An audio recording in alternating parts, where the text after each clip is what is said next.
Tonight we are going to spend some time with one of the most famous books in Buddhism, the Dhammapada. It is a collection of sayings from the Buddha's teachings, preserved for more than 2,000 years. It has 26 small chapters, each one a quiet doorway into the heart of Buddhist wisdom. Tonight we are going to step through just one of those doorways, the chapter called The Mind. Before we begin, feel free to share what time it is and where you're listening from. The teaching we'll hear tonight contains only 11 verses. But within those few lines, the Buddha explores something we all live with. The mind that will not stay still. The mind that, on a quiet night, becomes louder than the room around us. You do not need to know anything about Buddhism or meditation. The Buddha simply invited his students to listen, to look closely, and to see what was true in their own experience. That is the same invitation tonight. Take a slow, deep breath. Wherever you are, let yourself settle in. Thank you for joining us here at Midnight Monk.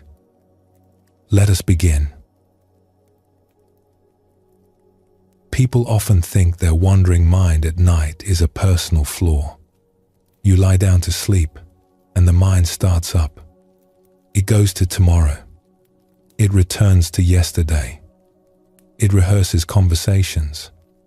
It frets, and the person lying there often blames themselves for it. Why can I not just rest?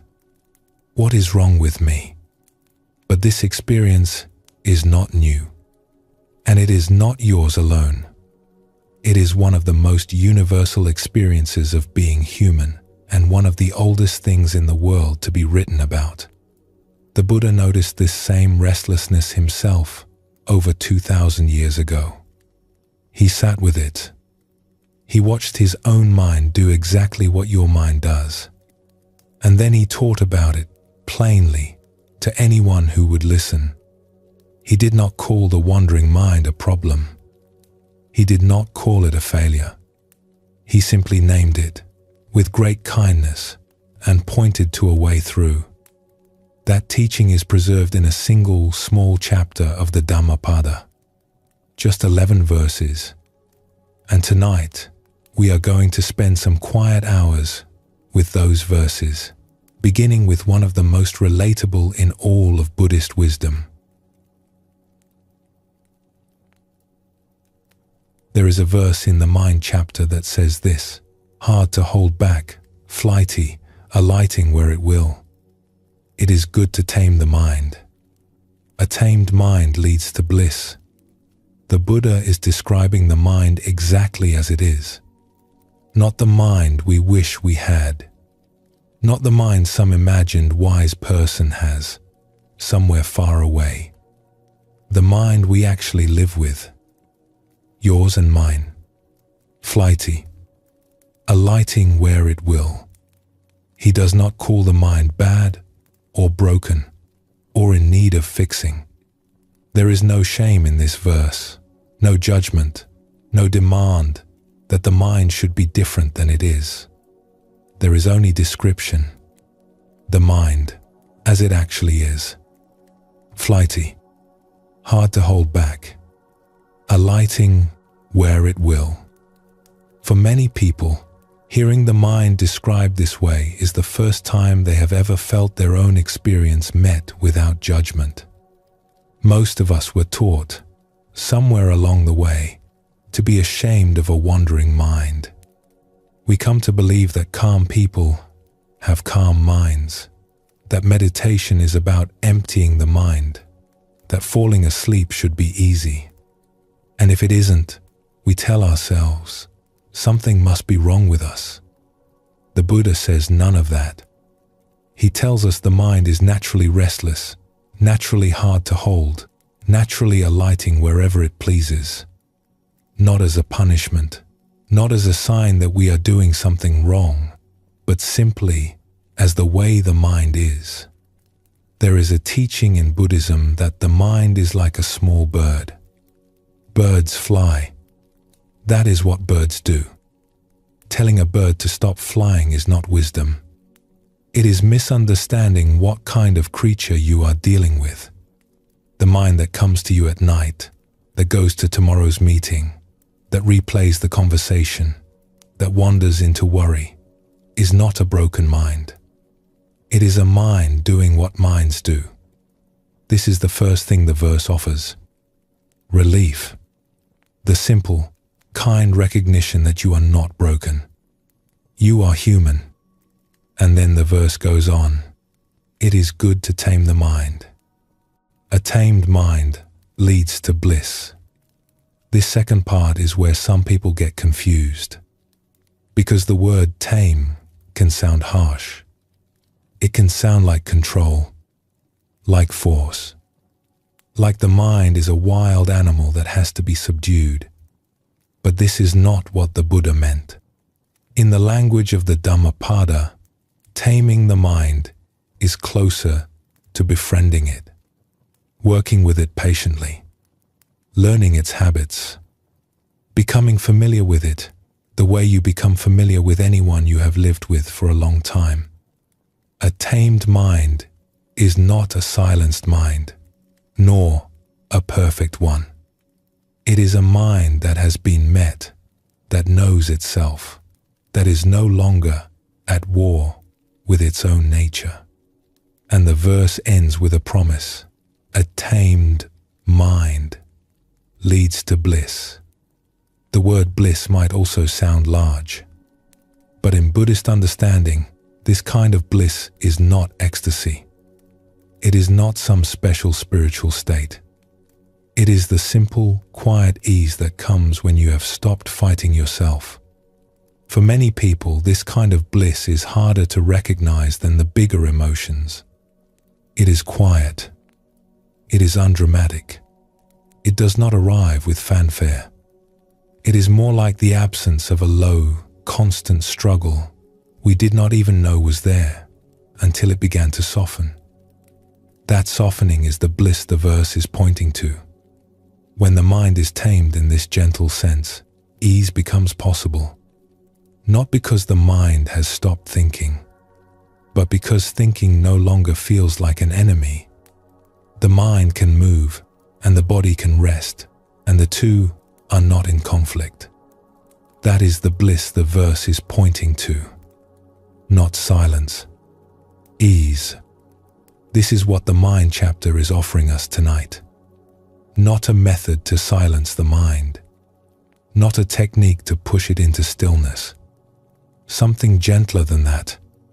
A way of being with the mind that does not require it to be different than it is. Let us explore a story about this. There was once a young weaver in a small village by the sea. She was skilled at her craft. Her hands knew the threads. Her shuttle moved across the loom from dawn until dusk.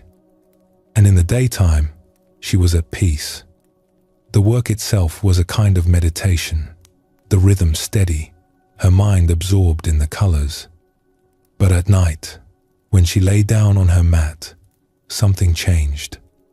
The moment her body stopped moving, her mind started. Thoughts about the next day's orders, worries about a difficult customer, conversations from the market, replayed 3 or 4 times with all the things she should have said but did not. Memories of small mistakes she had made years ago. Questions about her future. The mind, freed from the demands of the loom, ran wild. She tried everything she could think of. She drank warm tea. She walked before bed. She tried to force the thoughts to stop, telling them firmly to be quiet. She tried to count her breaths. Some nights this helped a little. Most nights it did not.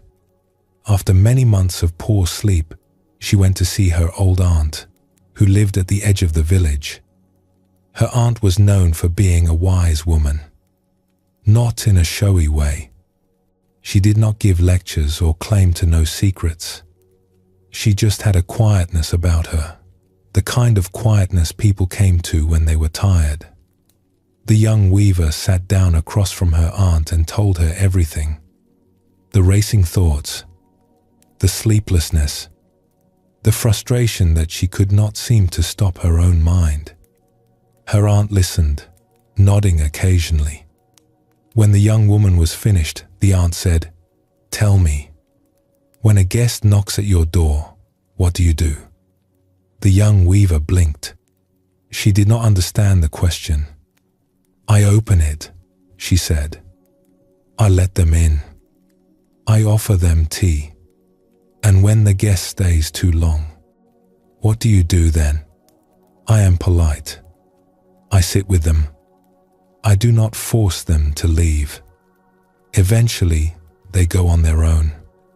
"And do you stand at the door all night, watching to see if more guests will come?" The young weaver laughed. "No, of course not. I sleep." The old aunt smiled. "Your thoughts are guests too," she said. "They come to your door. Some are pleasant.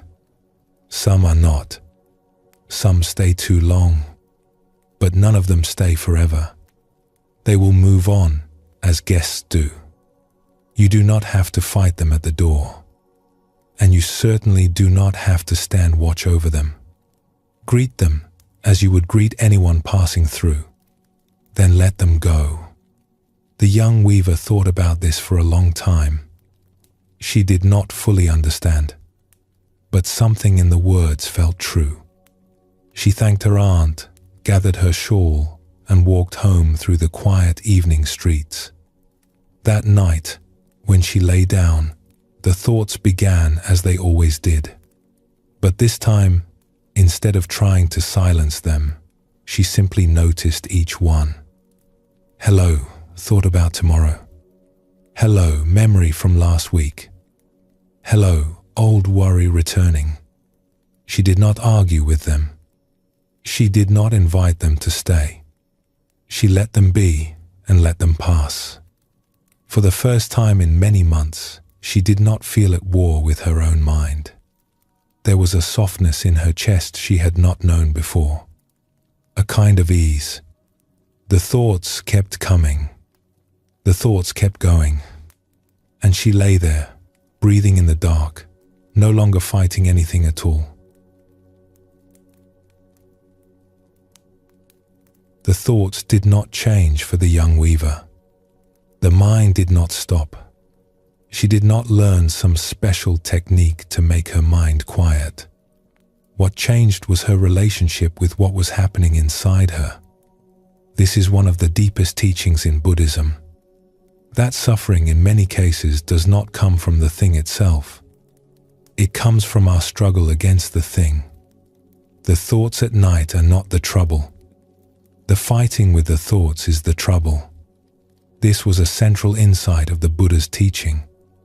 That much of our suffering comes not from what happens to us, but from how we receive what happens. The thoughts arrive. They will always arrive. The suffering is in the way we meet them.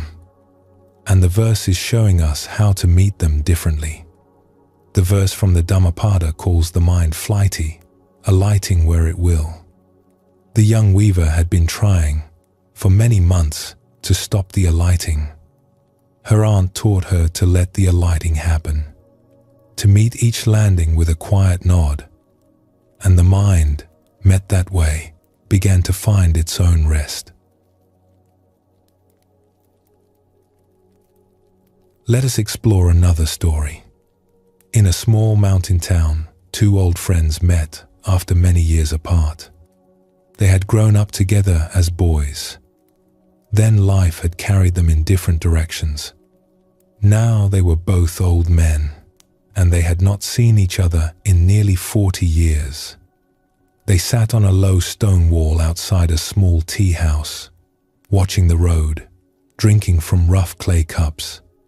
For a long time, they simply enjoyed each other's company. Then, slowly, they began to talk. The first friend had spent his life trying to find inner peace.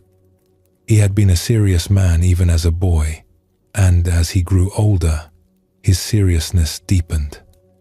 He had traveled to several monasteries. He had studied with strict teachers. He had spent years sitting in long retreats, trying to discipline his mind into stillness. He had read many books. He could quote teachings from memory. The second friend had taken a different path. He had lived an ordinary life.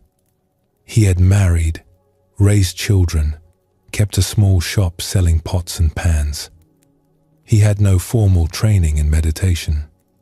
He had never been to a monastery, but somewhere along the way, by accident or by grace, he had become a man of unusual peace.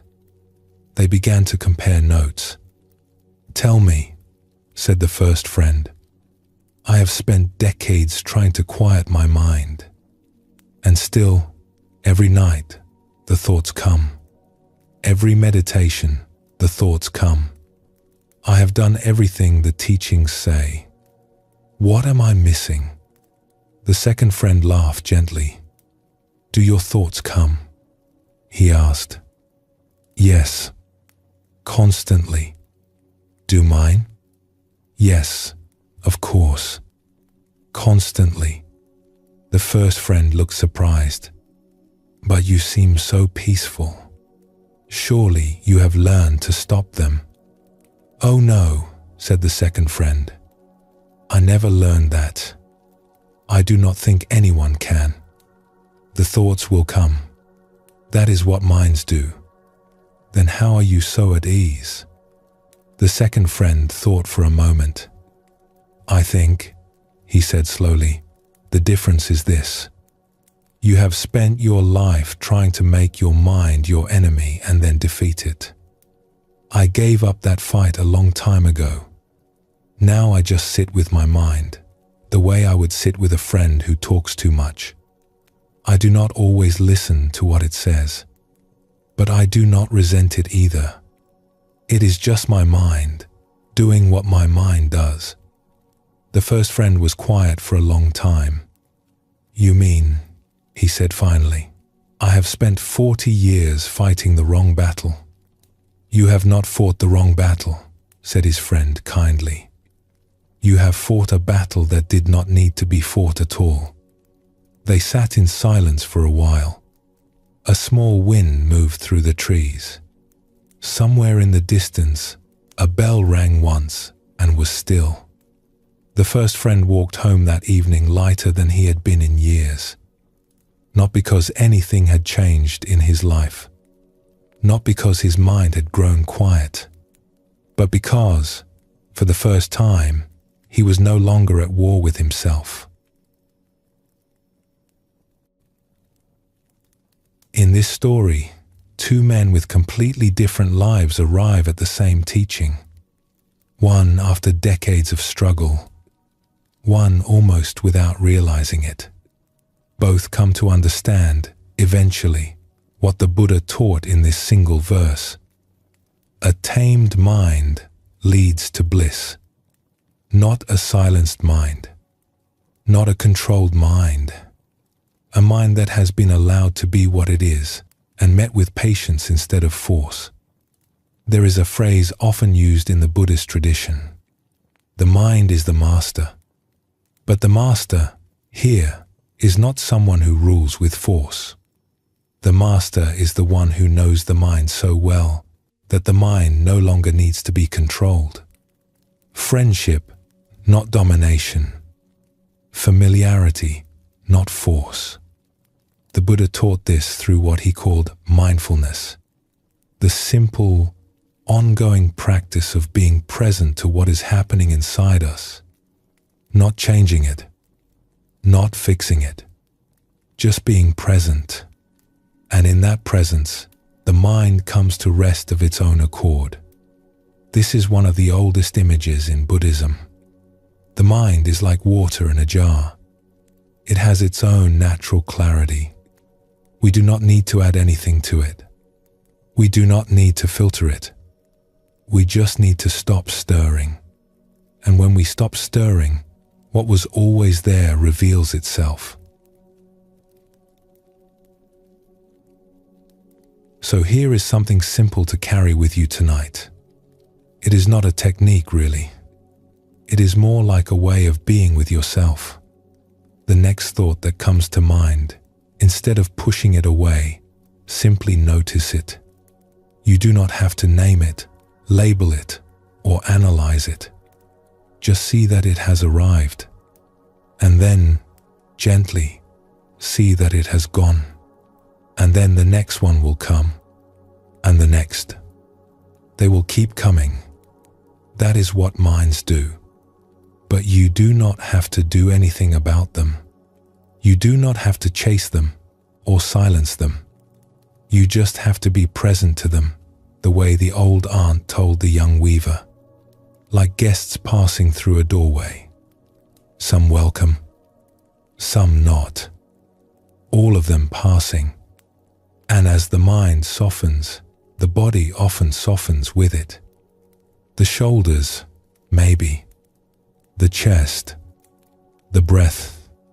When the mind stops fighting itself, the body knows before we do. There is no effort to this. It is what happens naturally when the war inside ends.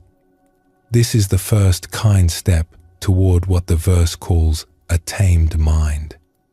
Not stillness, just kindness toward yourself, toward the mind you have.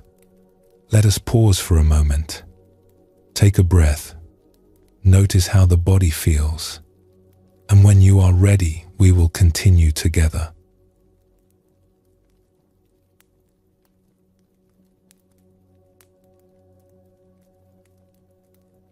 There is an image in the Mind chapter that has stayed with people for over 2,000 years. Painters have painted it. Teachers have taught with it. Children have learned about it. And tonight, when we have set down our daily work and lie quietly in the dark, it can speak to us still.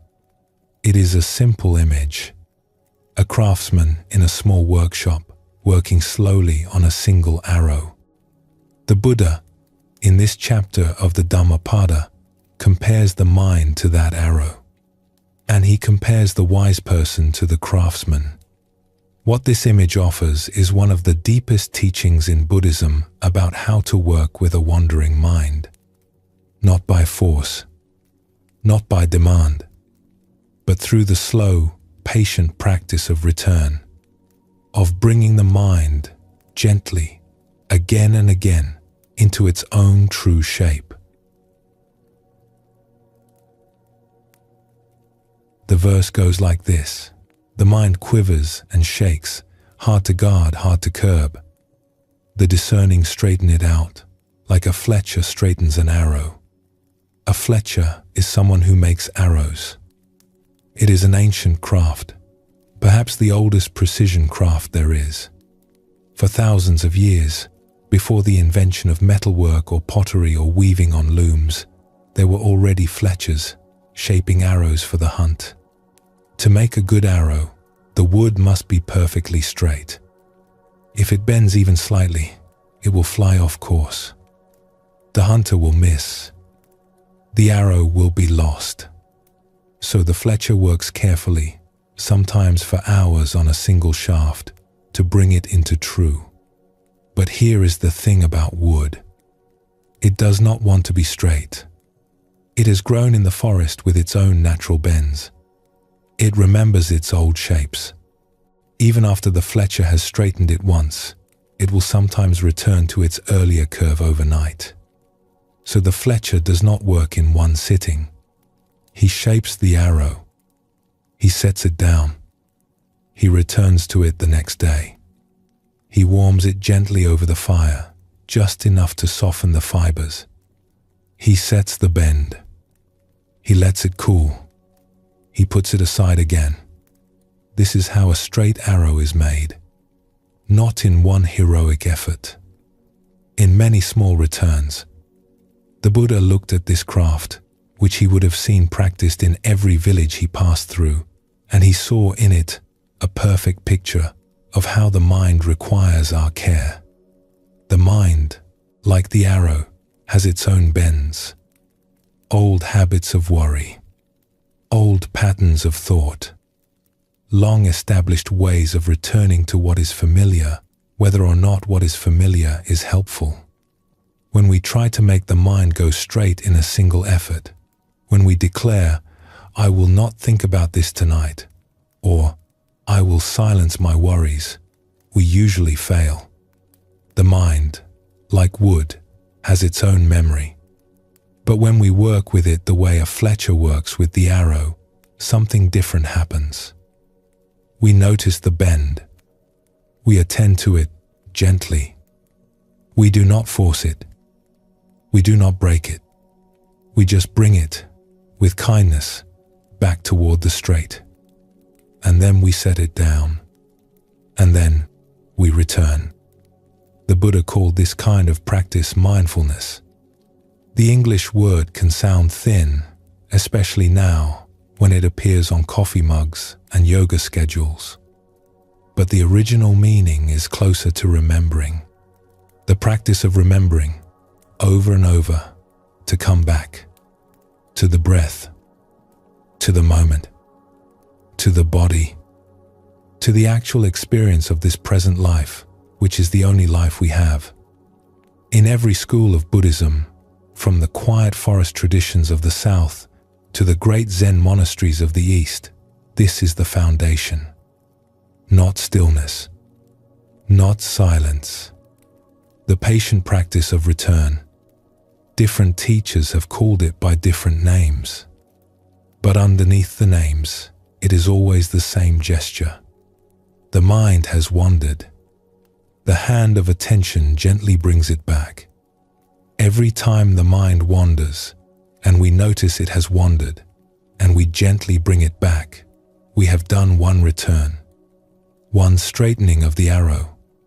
We have not stopped the mind from wandering. We have not become spiritual masters.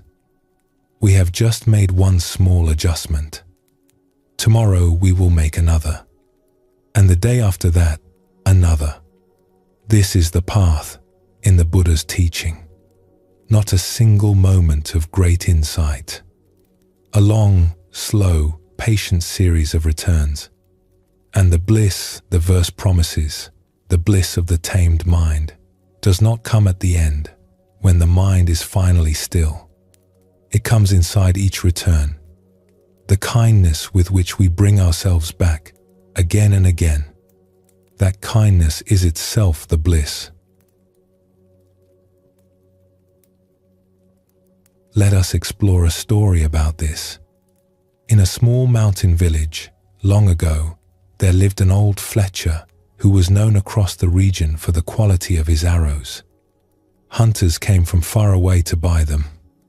They said his arrows flew truer than any others. The fletcher had taken on a young apprentice, an eager boy who wanted badly to learn the craft. The boy was quick and strong and proud of his skill. He had a good eye and steady hands. He could rough out a shaft from a fresh branch in under an hour. He was certain he would surpass his master before long. But there was one thing about the master's work that frustrated him deeply. The old fletcher was slow, maddeningly slow. He would work on a single arrow for many days. He would shape it, then set it aside on a shelf. Hours later, he would pick it up again, look at it carefully, make a small adjustment, then set it aside once more. Sometimes he would not touch it for a whole day, sometimes a week. The apprentice could finish 5 arrows in the time it took his master to finish one. But the master's arrows were always perfect. The boy's own arrows, however quickly he had made them, always had some small flaw. One afternoon, the apprentice could stand it no longer.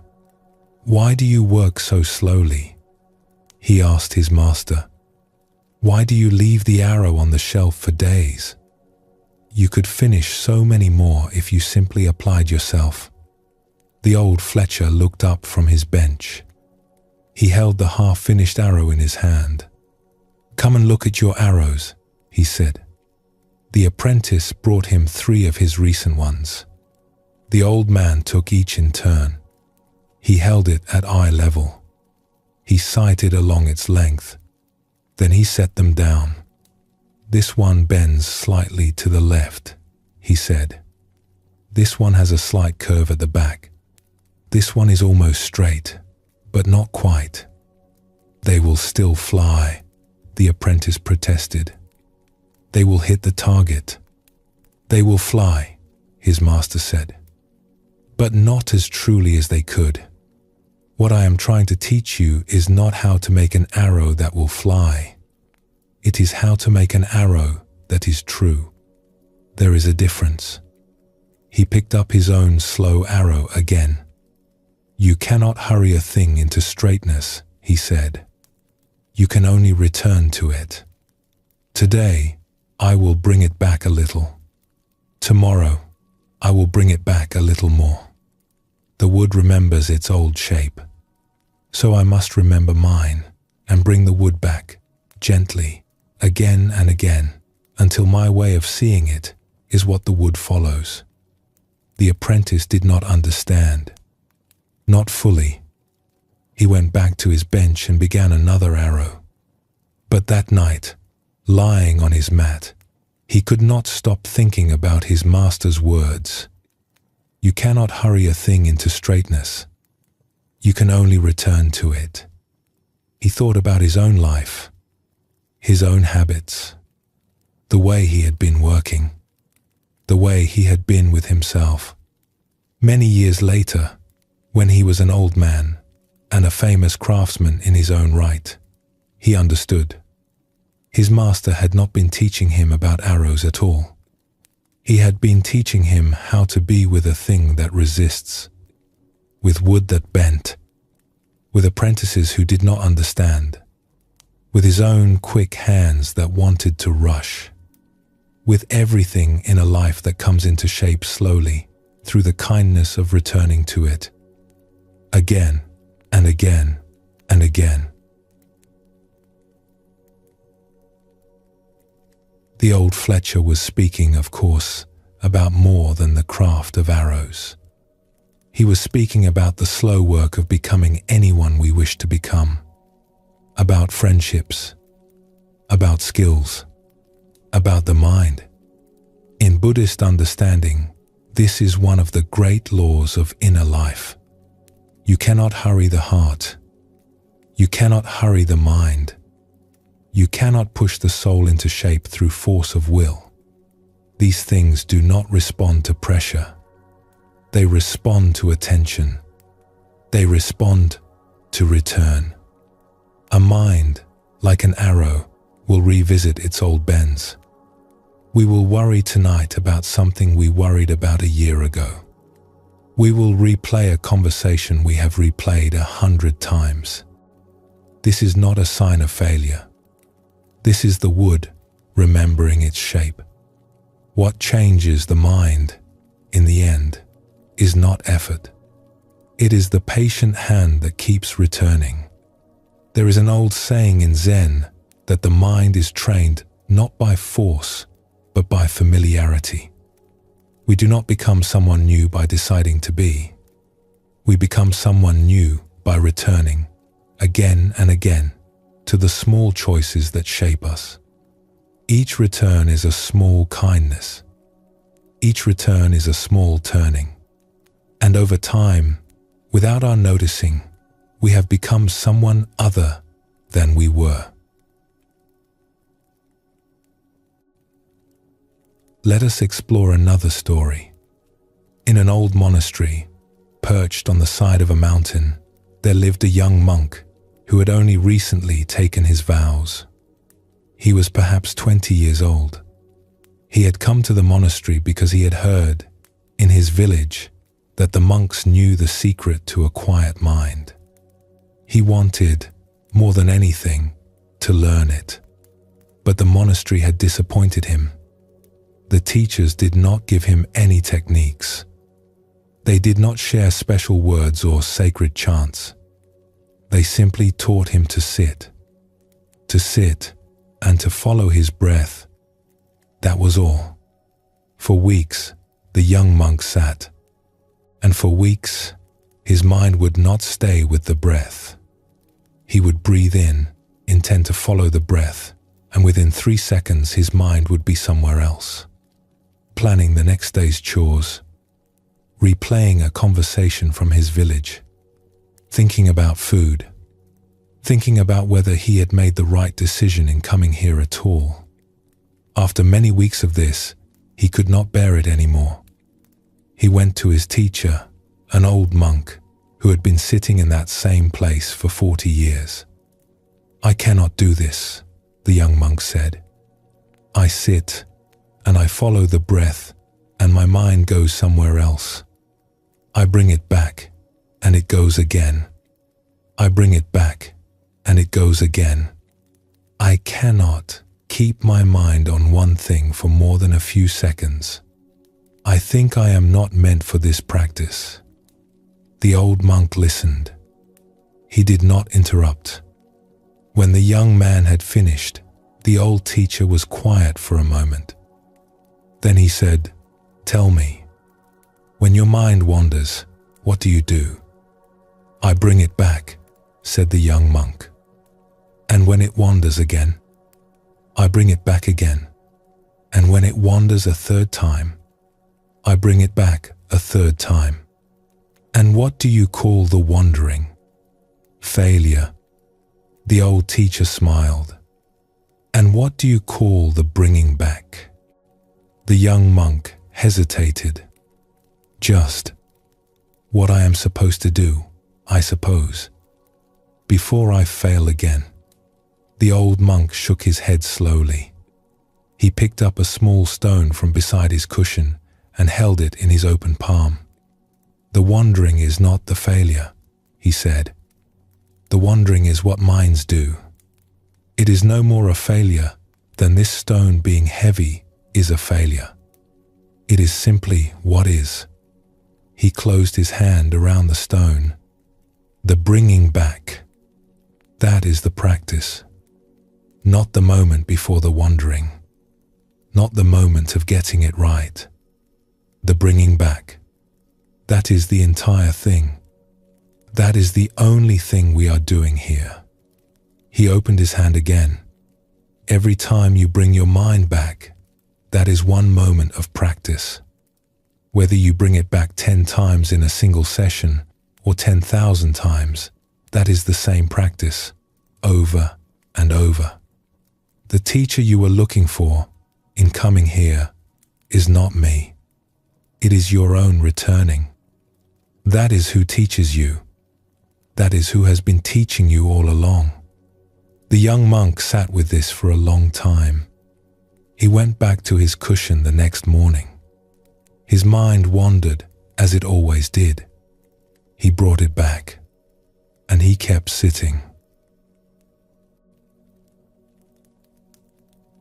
The old monk gave his young student one of the deepest gifts in Buddhist teaching. He gave him a different way to see his own practice. For most of us, when we set out to do something better, we measure ourselves by the outcome.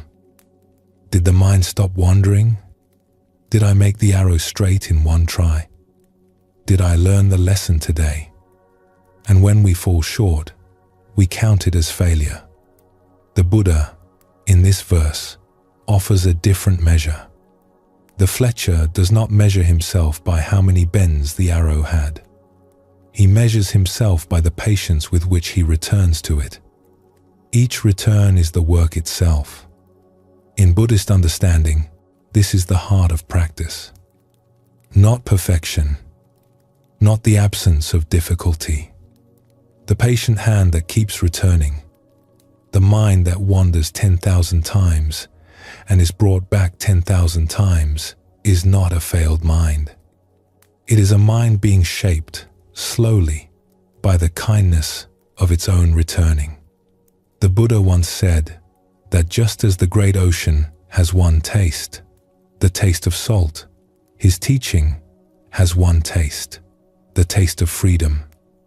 The freedom he was pointing to is not the freedom from a wandering mind. It is the freedom from believing that the wandering mind is the problem. Once we see that the bringing back is the practice, the wandering can no longer harm us. It is just the mind doing what minds do.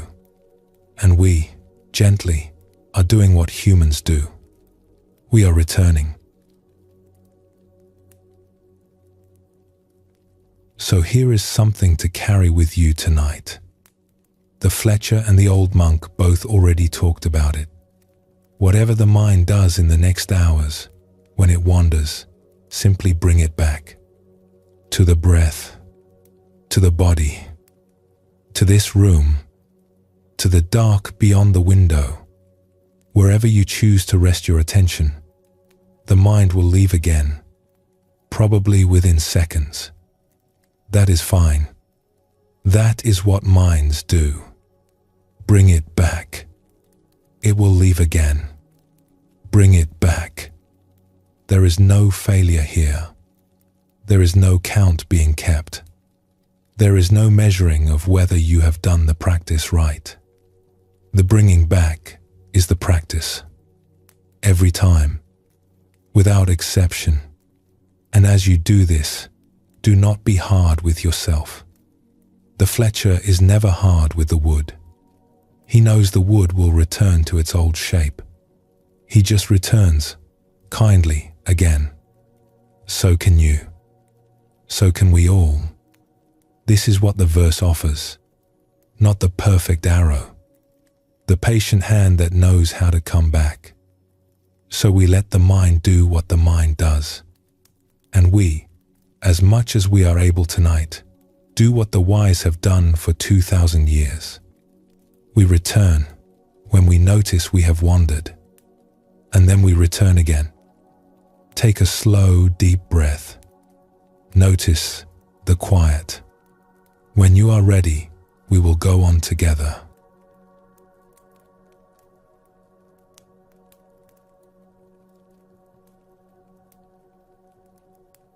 The Mind chapter, in its 11 verses, mostly describes what the mind is like and how to work with it.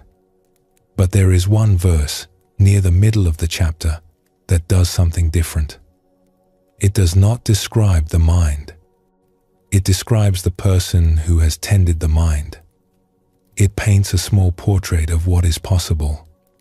The verse names 4 small things, 4 qualities available to any of us that quietly describe what happens when we have spent some time being kind to our own minds. The 4 sound ordinary at first, but each one points to something much deeper than it appears. They are, in fact, the thing most of us have been quietly looking for in everything we have ever pursued. The verse goes like this: whose heart is undamaged, who has given up right and wrong, alert, has nothing to fear. 4 qualities. Let us walk through them, one by one. The first is the undamaged heart. This is not the heart that has never been hurt. None of us have that heart, and the verse is not interested in pretending otherwise. The undamaged heart is the heart that has been allowed to heal, that has not carried every old wound forward, year after year, into the present moment. That is not still arguing in the dark with someone who hurt it long ago. Most of us walk around with hearts that are partially damaged, not because we are bad people, because we are alive. We have been hurt. We have hurt others. We have made mistakes. The question is not whether the damage happened. The question is whether we have let it heal. In the Buddhist understanding, healing is not the same as forgetting. The undamaged heart remembers everything. It just no longer uses those memories as weapons against itself or against anyone else. The hurts have passed through it and gone on. The second quality is the most surprising of the 4. The verse says, has given up right and wrong. This sounds at first, like something dangerous, as if the person were free of morality, as if they no longer cared. But this is not what the Buddha meant. The right and wrong in this verse is not ethics. It is the inner courtroom most of us live inside. The constant grading. Was I a good person today? Did I say the right thing? Am I doing this well?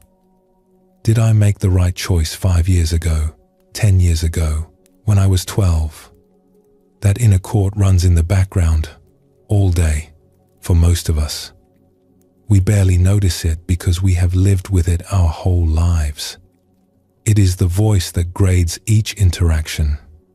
It is the voice that replays conversations at 3 in the morning and asks whether we said the wrong thing. To give up right and wrong, in the verse's sense, is to lay down this internal judge. Not to abandon ethics. To abandon the courtroom. The person in the verse still acts with kindness. They simply no longer audit every breath of their lives. The third quality is alert. This word can sound tense like vigilance, but that is not what the verse means. There are 2 kinds of alertness.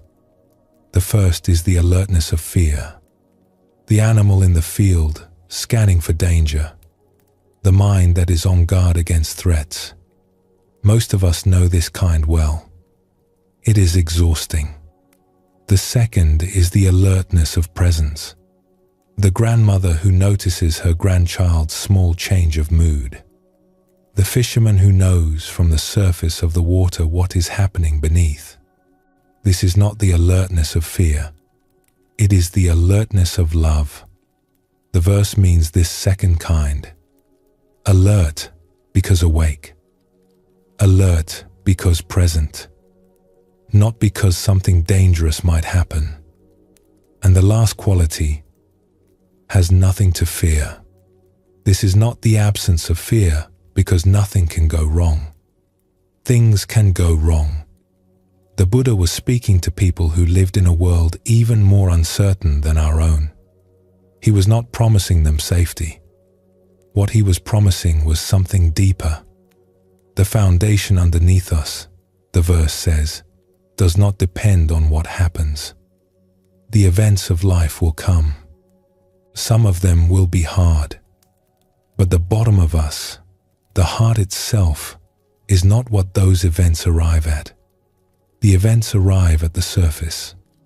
A person with nothing to fear is not a person who has been promised that nothing will hurt them. It is a person who has discovered that nothing essential can be taken from them. What is that essential thing? The verse does not name it. But the mind chapter has been pointing toward it the whole time. The awareness that watches everything come and go without being undone by any of it. The heart that remembers everything and is no longer wounded by what it remembers. That is what remains. That is what no event can take. These 4 together describe a person who has come to terms with being human. The hurts have been allowed to heal. The inner court has been laid down. The eyes are open. The fear is gone, not because nothing can happen, but because what is most essential cannot be taken away. This is what the mind chapter is showing us is possible. Not a perfected life, not the absence of difficulty, a heart that has been gently put back together and now rests easy. Let us explore a story about this. In a small village by a river, there once lived an old grandmother whose home was at the edge of the wheat fields. She had outlived 2 husbands and most of her friends.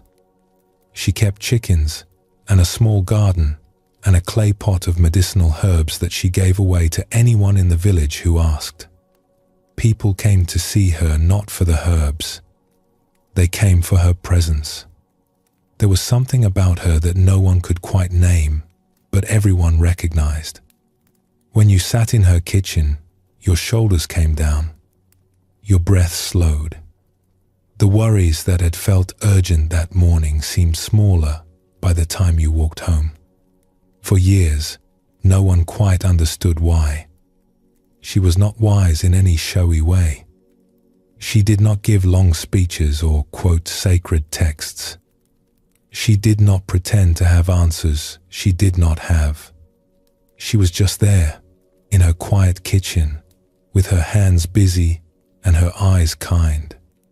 One afternoon, a young woman from the village came to see her. The young woman was perhaps 25, recently married, and full of worry. She worried about her marriage. She worried about her work. She worried about her parents getting older. She worried about whether she was a good person. She worried about the worry itself. The grandmother poured them both tea. She listened. She did not interrupt. When the young woman had said everything, the grandmother set down her cup. "I have been watching you for years," she said, "since you were a small child." "I know," said the young woman. "You are afraid of so many things." "Yes." "May I ask you something?" said the grandmother. "Of course. You came to see me today because something in you knows that I am not afraid. Is that right?" The young woman thought about it. "Yes, I think so. It is not because I have had an easier life than you," the grandmother said. "I have lost more than you have lost. I have hurt more than you have hurt. I have made worse mistakes than you have made." She paused, looking out the window at the wheat moving in the wind. "Many years ago," she said, "I stopped grading myself.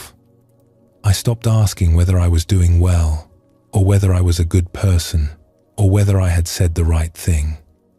I just did the best I could, and then I let the day go. And after a while, I stopped grading other people too. I just let them be themselves. And do you know what I discovered?" "What?" "There was nothing left to be afraid of. The fear, all along, had been about the grading, about what the verdict would be. When I stopped passing judgment, the fear had nowhere to land. It just dissolved." The young woman sat in the kitchen for a long time. She did not say anything. The fire crackled. A chicken made a soft sound outside. When she finally rose to leave, the old grandmother walked her to the door. They embraced once, quickly. Then the young woman walked home through the wheat fields, slower than she had come. She did not have answers, but something in her had begun, very quietly, to let go. The grandmother gave the young woman the second quality of the verse, the laying down of the inner judge, and the moment she described, the moment when the fear had nowhere to land, is one of the great hidden movements of any human life. Most of us never see this. We do not notice that our fears are not, finally, about the things we think they are about. They are about the verdict. They are about whether we will pass the inner test, the test of being a good person, the test of being right, the test of being adequate to the day. When the test is finally set down, the fear has nothing to attach to. There is no failure to dread. There is no judgment coming. There is only this moment and the small kind work of meeting it. Let us explore another story.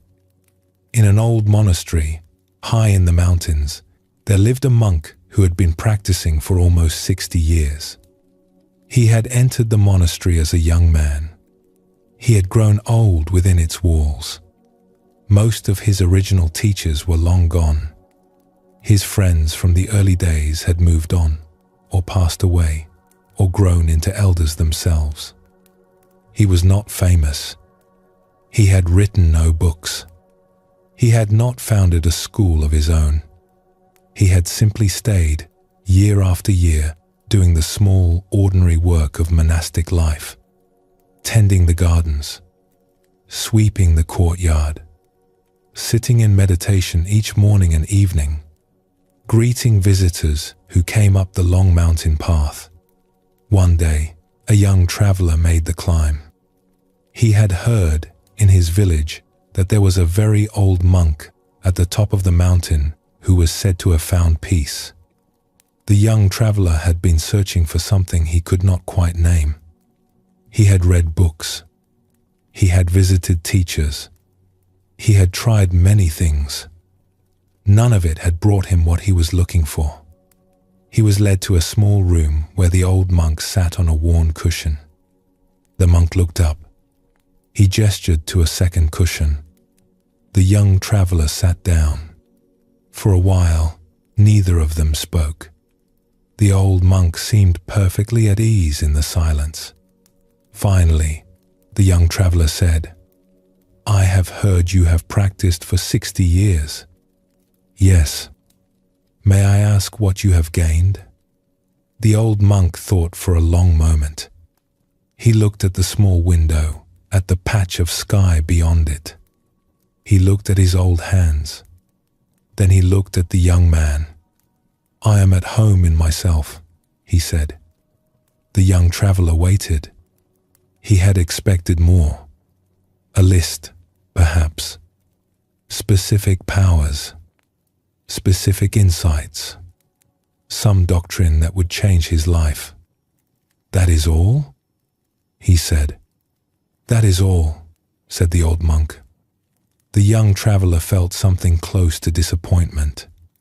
He had climbed a mountain for this. The old monk seemed to notice the disappointment and did not mind it. He poured tea. He passed a small cup across the floor. "You expected more," he said gently. "It is all right. I expected more too, when I was your age. I came here looking for many things. I am still here only because I eventually realized that the one thing I most needed was the one thing I had not been looking for." "And what was that?" said the young traveler. The old monk smiled. "To stop being a stranger to myself." The young man held his cup in both hands. The tea was hot. The room was very quiet. Somewhere, far away, a bell rang. It was many years before he understood what the old monk had said. But on the long walk down the mountain that afternoon, he found himself, for the first time in a long time, with no questions to ask. And he did not know yet why that felt like everything. The old monk had received the gift of an undamaged heart. He had become someone who could lie down at the end of the day without anything in him still arguing. Not because his life had been free of hurt. He had carried losses. He had made mistakes. He had been a young man, and now he was old. But the heart he carried was no longer carrying everything else. In Buddhist understanding, this is what the long, slow work of mind tending eventually leads to. Not powers, not visions, not the ability to do remarkable things. Something much quieter and much more rare. The capacity to be at home in oneself. The Buddha called this our birthright. Not something we had to earn from outside. Something we returned to once enough of the layers of struggle had been allowed to fall away. He pointed at it many times in his teaching. He said it was always available, in every moment. It was just that most of us did not know we could lay down what we were carrying. This was perhaps the most radical idea in his teaching, that the peace we are looking for is not somewhere far away. It is not in some special state of mind. It is not the reward for being good enough or wise enough. It is what is here, underneath, the whole time. The work is not to reach it. The work is to stop covering it over. The verse, in its 4 small qualities, points exactly to this person.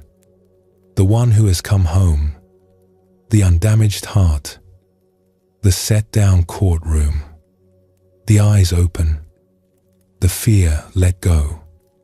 Each quality is a piece of the same gift.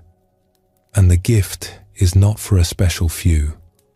It is for any of us, on any night, who are willing to begin laying things down. The practice for tonight is small. For these few hours, lay down the inner judge. Just for tonight. We can pick it back up tomorrow, if it seems necessary. But for tonight, set it aside. There is nothing to grade. There is no test in progress. The day is over. The work is done. Whatever happened today happened. The verdicts can wait. If a worry comes up about whether you said the right thing, whether you did the right thing, whether you are a good person, gently remind yourself that the court is not in session. The judge has been excused. The case is adjourned for the night. What remains, when the judge is set down, is something the verse already named. A heart undamaged, or beginning to be. A pair of open eyes. A small, quiet alertness. And, somewhere underneath, a foundation that does not depend on the events of any given day. You do not have to deserve this. The verse does not ask whether you have earned it.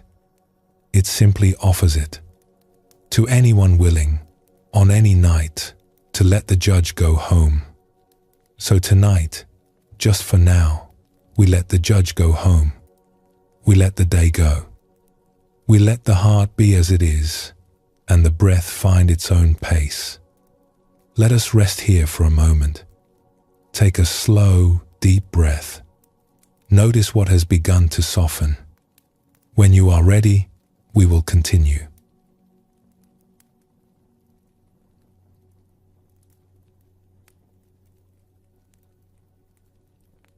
There is one verse in the Mind chapter that names something most of us have noticed about ourselves, but rarely let ourselves say plainly. It is an honest observation, given gently, about how the mind works in the dark. The Buddha was a careful teacher. He did not say hard things to wound people. He said hard things to free them. And the verse we are about to hear is one of his most freeing observations, even though, on first reading, it can sound stark. What the Buddha is going to say, in plain language, is this. Most of the trouble in our lives does not come from outside us. It comes from what our minds do with what comes from outside. The events arrive, and then the mind takes those events and turns them into something larger and longer and heavier than they ever were. This is not a verse to be afraid of. It is a verse to be relieved by. Because if our trouble is in part something we are doing, then it is in part something we can stop doing. The verse goes like this. A mind that has gone astray would do you more harm than any difficulty you could face from outside. A mind gone astray.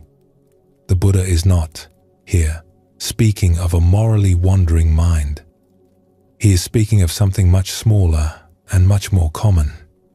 A mind that has been left alone with its own habits and has slipped into the grooves it knows best. The grooves of worry. The grooves of grievance. The grooves of replaying what cannot be unsaid or undone or unlived. We have all known a mind that has gone astray. It is the mind that wakes us at 4 a.m, replaying yesterday's conversation. The same mind that goes over and over a single sentence someone said 3 years ago. The mind that imagines a future conversation with someone we may never see again and rehearses it 5 times before sleep finally comes. This is what the verse means by a mind gone astray. A tired mind, an untended mind, a mind doing what minds do when no one is gently watching them. And the verse makes a claim about such a mind. It says that such a mind would do you more harm than any difficulty you could face from outside. Most of us, when we first hear this, want to push back. We have known real difficulties. We have known losses, betrayals, illnesses, disappointments, griefs. Surely the Buddha cannot be saying that the worry in our own heads is worse than those. The Buddha is not denying the reality of outside difficulty. He is making a more careful claim. He is saying that, in most lives, the trouble that wears us down the most is not the difficulty itself. It is the rehearsing of it, the replaying, the thinking about it long after it has happened. A loss happens once. Grieving it happens many times. The grief is the necessary work of being human. But the rumination, the long internal chewing on what cannot be changed, is something different. It is the mind that has gone astray and is now multiplying the difficulty long after the difficulty is over. The Buddha was a careful observer. He had watched his own mind for many years. He had watched the minds of his students. He knew that when we lie awake at night, the thing keeping us awake is not usually the thing itself. It is the mind's relationship with the thing. The mind playing the same notes over and over, on the same instrument, for hours, when the song could have ended much sooner. This is one of the deepest insights in all of Buddhism. That much of our suffering is not the original event. It is the second arrow. The first arrow is the difficulty that comes from outside. The second arrow is the one we send into ourselves by replaying the first. And the second arrow, the Buddha said, is often the one that wounds us most. In Buddhist understanding, this is one of the most important distinctions in the whole path. There is the pain that life brings, which is inevitable.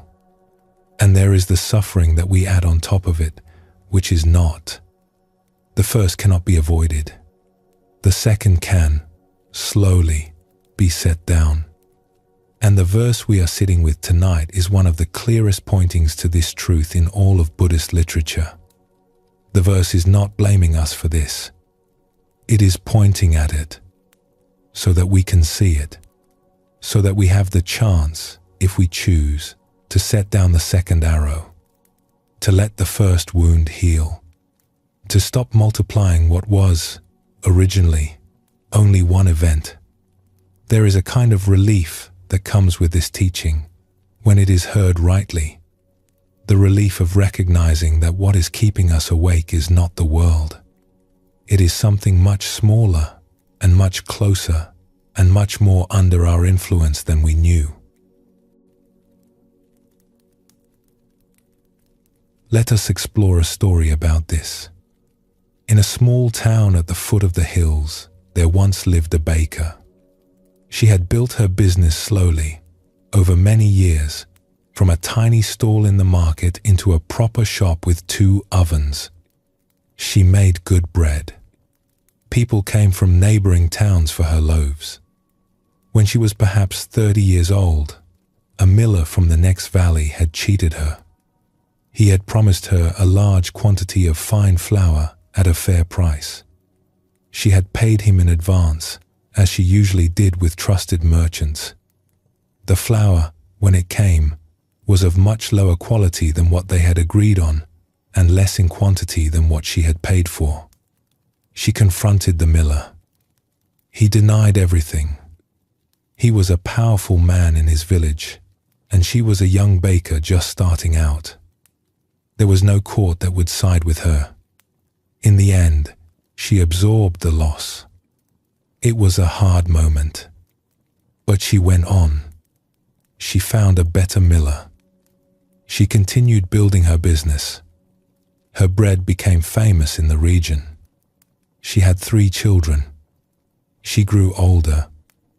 Her hair turned silver. Her hands grew strong and steady. But every now and then, in the quiet hours, the memory of the miller would return to her. She would lie awake in the dark, going over what he had said, what she should have said in return, what she might do even now to make him understand how much harm he had caused. She would imagine confrontations, rehearse arguments, feel the old anger rise as if it were new. This had been going on for 15 years. One evening, when she was perhaps 45, she was sitting alone in her shop after closing. The ovens were cooling. The day's work was done. She poured herself a cup of tea, and as she sat, the memory of the miller came again, as it sometimes did, and she felt the familiar anger rise. But this time, something different happened. She caught herself. She thought, how many times have I had this exact conversation in my head? She had no idea. Hundreds. Thousands. She picked up a piece of paper and began to estimate. A few minutes here, 10 minutes there, sometimes an hour at night when she could not sleep. Spread out over 15 years. By her best calculation, she had spent something like 500 hours of her life replaying a single transaction that had taken less than 1 hour to occur. She sat with the number for a long time. 500 hours of her own life, spent in a small room in her head with a man who had cheated her, who almost certainly no longer remembered her, who might not even still be alive. She laughed once, a short, surprised laugh. Then she set down the paper, finished her tea, closed her shop, and walked home through the cool evening streets. The next morning when she lit the ovens, she did not think about the miller at all. And though the memory still came back sometimes, in the years that followed, it never again held her the way it had. She had given him 15 years. She would not give him another evening. The baker had been carrying an event in her mind for 15 years. The original event lasted less than an hour. The carrying lasted half her adult life. And when she finally calculated the cost, she did what most of us, when we see it clearly, eventually do. She set the carrying down, not because she had forgiven the miller, not because she had reached some grand spiritual understanding, simply because she had finally seen how much of her own life she was giving him. This is the smallest of recognitions, but it is one of the most powerful any of us can have. The mind, when it has gone astray, multiplies time. An hour becomes 500 hours. A single hurt becomes 1,000 hurts, lived 1,000 times. And we are the ones doing the multiplying all along. Let us explore another story. A traveler was making his way across a wide country, from his home village to a distant city where he had work waiting for him. He was a careful man. He had packed everything he would need for the journey: food, a blanket, a change of clothes, the letters of recommendation he would need to present in the city, a small bag of coins to live on until he received his first wages. On the 3rd day of his journey, he came to a river that had to be crossed. There was no bridge, but there was a shallow ford that travelers had used for many years. He had been told the crossing was safe, but the rains had been heavy that spring. The river was higher and faster than usual. When he was halfway across, the current took the strap of his pack. The pack tore loose from his shoulder. By the time he scrambled to the far bank, it was already gone, carried downstream. He stood on the bank and watched the river. His food was gone. His blanket. His clothes. The letters. The coins. Everything he had brought. He sat down on a rock and put his head in his hands. He did not weep, but something in him collapsed. For perhaps an hour, he stayed there. The afternoon sun moved. He did not move. He went over and over what he had lost. The letters had taken his uncle 3 months to write. The coins were the last of his savings. The blanket had been a gift from his mother. He thought of each item, and the loss of each one struck him fresh, like a separate blow. He was so caught up in this that he did not at first notice the old pilgrim sitting nearby. The old man had been there for some time, also resting from his own journey. He had a small bowl in his lap, and he was eating a piece of bread quietly. When he saw that the traveler had finally noticed him, the old pilgrim spoke. "The river took your bags," he said. The traveler nodded. "It has not taken your peace. Only you can give that away. Will you?" The traveler stared at him. He did not know what to say. The old pilgrim broke his bread in half and held out one piece. "Eat," he said. "There is more bread in the world." The traveler took the bread. He held it for a moment. Then he ate it, slowly. When he had finished, the old pilgrim spoke again. The river kept its own counsel. It took what it wanted. You and I cannot stop a river. But what you do in the next hour is yours to decide. You can sit here and lose the rest of the day to the same river that took the morning.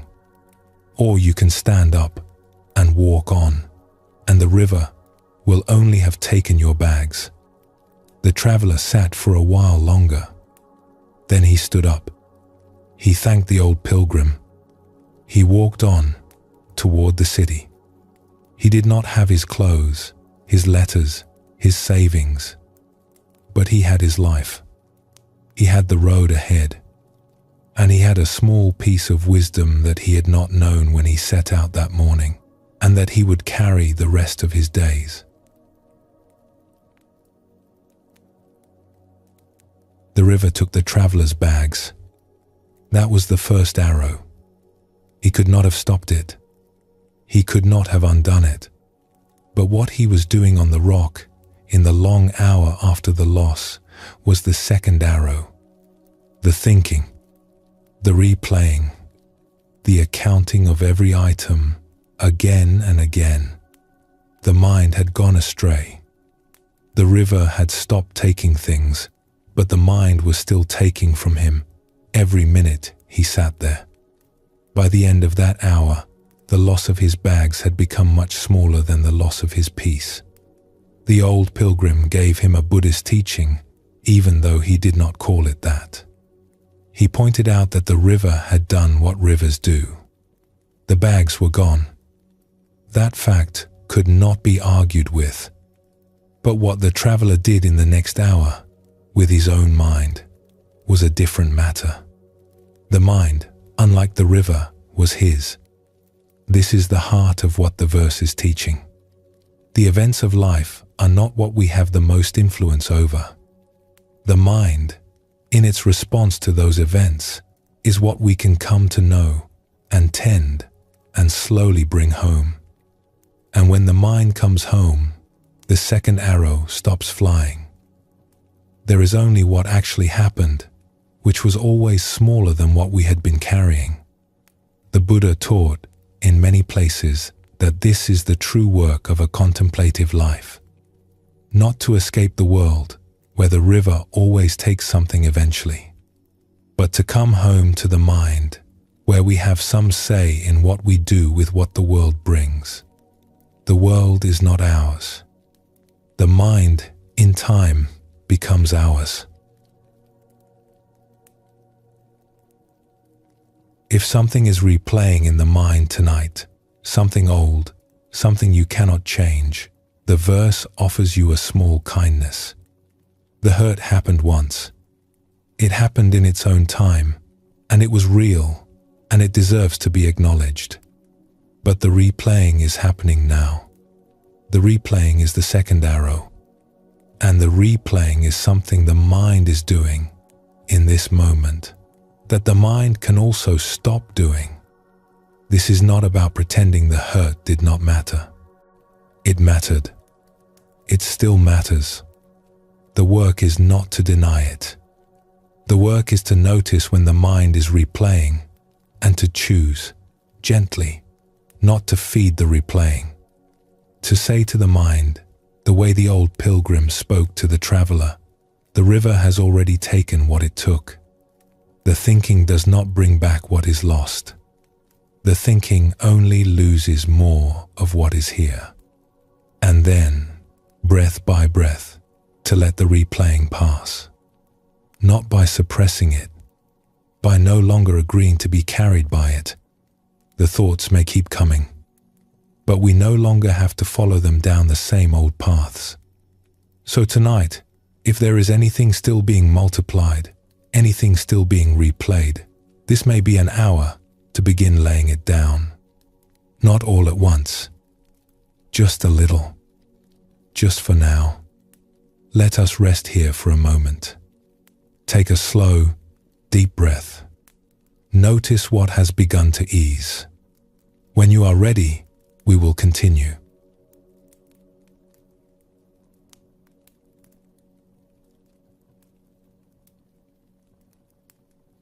The previous verse gave the mind chapter's hardest recognition, that the mind, untended, can multiply the trouble life brings.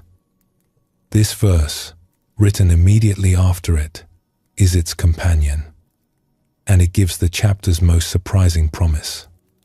The promise has to do with companionship, with the kind of friend most of us have spent our lives looking for. The friend who is steady, who is patient, who is there in the middle of the night, who knows us well enough to comfort us when no other comfort lands. We have searched for this friend everywhere.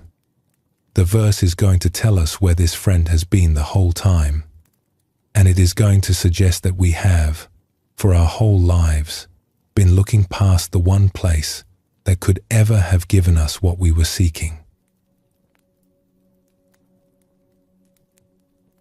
The verse goes like this: a rightly directed mind would do you more good than your mother or father or any other relative. This is a striking thing to say. In the tradition the Buddha was speaking from, parents were honored above almost everyone. They had given you life. They had cared for you when you could not care for yourself. To say anything could be more good to you than your mother or father would have sounded almost shocking to those first listeners. And yet the Buddha said it, carefully, plainly, not as a criticism of parents, as a discovery he wanted others to share. He was not diminishing the love a parent gives. The mind we live with, when it is well tended, can become the most constant good thing in a person's life, more constant than any other love, more present in every moment than even the dearest friend can be. This is not because parents or friends are not loving. It is because they are not us. They live their own lives. They have their own concerns. They are present, but they are not always present. They love, but not at every breath. They cannot be. The mind, however, is. The mind is with us every moment of our lives. It is there in the morning when we wake. It is there at night when we lie down. It is there in the kitchen, in the long walk to work, in the moments alone we did not plan for. It is the only relationship in our lives that does not, ever, leave the room.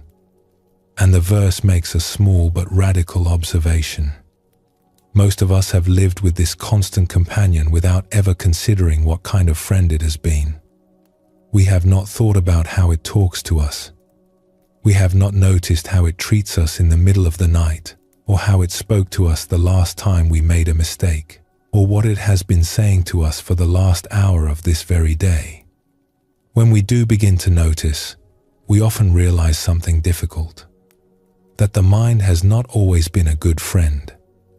That it has in many moments been harsher with us than anyone else has ever been. That the voice we have been listening to all our lives has often been the cruelest voice in the room. The verse is not blaming us for this. It is pointing at a possibility. If the mind has been a difficult companion until now, that is because it has not been tended. And when it is tended, when it is patiently, kindly, slowly turned toward us instead of against us, it becomes something else. It becomes a companion of the kind the verse names, more steady than any other love, more present than any other care. The Buddha called this the rightly directed mind, the mind that has been brought back into right relationship with itself, not corrected, not silenced, brought home. And when the mind has come home, the verse says, it can give us what we have spent our lives looking for elsewhere. There is a saying from the Buddha himself, given to his students near the end of his life. He told them to be a lamp unto themselves, to take refuge in themselves, not because no one else mattered, but because no one else, not even the Buddha, could carry their light for them. The lamp had to be lit within. This verse points toward the same lamp. The verse is not asking us to need others less. We will still need our parents, our friends, our partners, our children. We will still love them and grieve when we lose them. The verse is not interested in taking those away. What it is doing is pointing to a relationship most of us did not know we were in. The relationship with our own mind. The one we have been having in the background our whole lives without paying attention to it. The verse is asking us, gently, to attend to it, because the quality of that one relationship shapes the quality of everything else. Let us explore a story about this. In a small village along a river, there was once a young girl whose mother died when she was very small. She was perhaps 6 years old at the time, too young to fully understand what had happened, old enough to feel that something irreplaceable had been taken from her. After her mother's passing, she was cared for by her aunt. The aunt was an elderly woman, a sister of the girl's father, who had no children of her own. She was patient, and her hands were kind, and she had a way of looking at people that made them feel seen. The aunt, who was wise without being showy about it, knew something the little girl did not yet know. She knew that her own time would not last forever, and she knew that if the little girl was to have anyone to keep her company through the long years of life ahead, she would have to become her own good company. When I am gone, she would say to the girl, you will still have you. Make sure that you are someone you would want to be with. So the aunt did something many adults do not think to do. She did not just love the little girl. She taught her to love herself. When the girl made a mistake, the aunt would say, what would your mother have said to you if she were here right now? The girl would think for a moment and find some kind words, and the aunt would say, then say those words to yourself. They are still here. Just give them to yourself. When the girl felt sad, the aunt would say, how do you imagine your mother held you when you were a baby? Hold yourself that way now.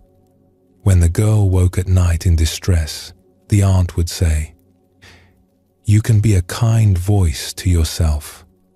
Try it. Just for 1 minute. Try. The girl slowly learned. She did not understand at the time what she was being given. But over the years, she became someone who knew how to be gentle with herself. She knew the words to say when she was hurting. She knew the way to hold her own heart. Her aunt was building her, day by day, a companion that would last her the rest of her life. The aunt eventually passed away when the girl was perhaps 20. The girl grieved deeply, but she was not alone.